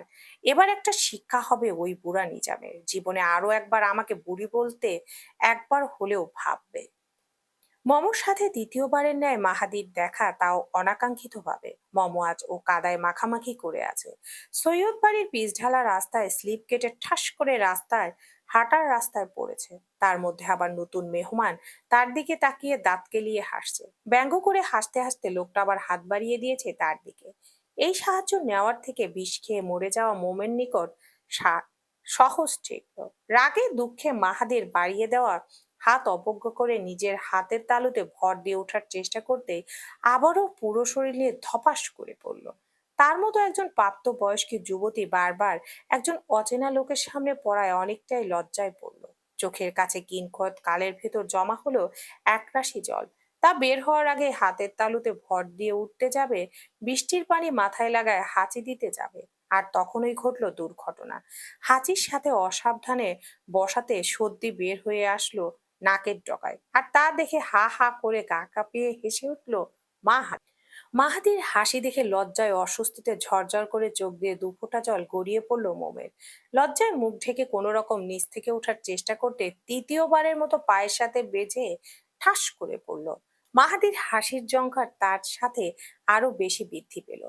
মোমোর রাগে ইচ্ছে করলো অভদ্র লোকটার মাথা ফাটিয়ে ফেলতে, হা হা করে হাসা মুখের মধ্যে একদলা কাদা ঢুকিয়ে দিতে। রাগে হিতাহিত জ্ঞান শূন্য মোমো কোনো রকম হাতে চাপ দিয়ে উঠে দাঁড়ায়।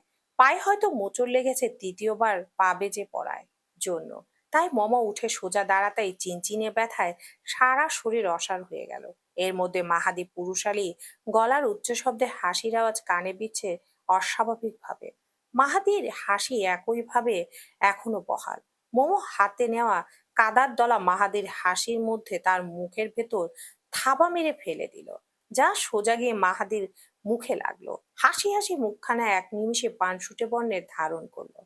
হাসি থেমে গেল নিমিষে। মোমো বিরক্ত নিয়ে শুধালো, এবার হাসুন না, হাসুন হা হা করে। মুখ বন্ধ কেন এখন? ঠোঁট মিলছে সেগুলো আর জোড়া লাগতে চায় না, তাই না? বিরক্তিকর লোক। মাহাতি কথা বলার ভাষা হারিয়ে ফেলেছে, ফ্যাল ফ্যাল করে শুধু মমর রাগী মুখ অবলঙ্কন করেছে। বেমালুম ভুলে গিয়েছে মম একদলা কাদা তার মুখে ঠেসে দিয়েছে। মাহাদি হতবিহ্বল চেহারা নিয়ে মমকে অবলোকন করতে করতে ঢোক গিলতে যাবে, জিহ্বায় কাদার অস্তিত্ব পেল। আর তখনই খাদ্যনালী ঠেলে বমি নামক বজ্র পদার্থের উদ্বেগ হলো। চোখ মুখ উল্টে ওয়াক ওয়াক করে মুখের ভেতরে কাদা পরিষ্কার করার চেষ্টা শুরু করে মাহাদি। মম মাহাদির সামনে দাঁড়িয়ে হাত থেকে কাদা ঝাড়তে ঝাড়তে খ্যাপা দৃষ্টি ছুড়ে দিল।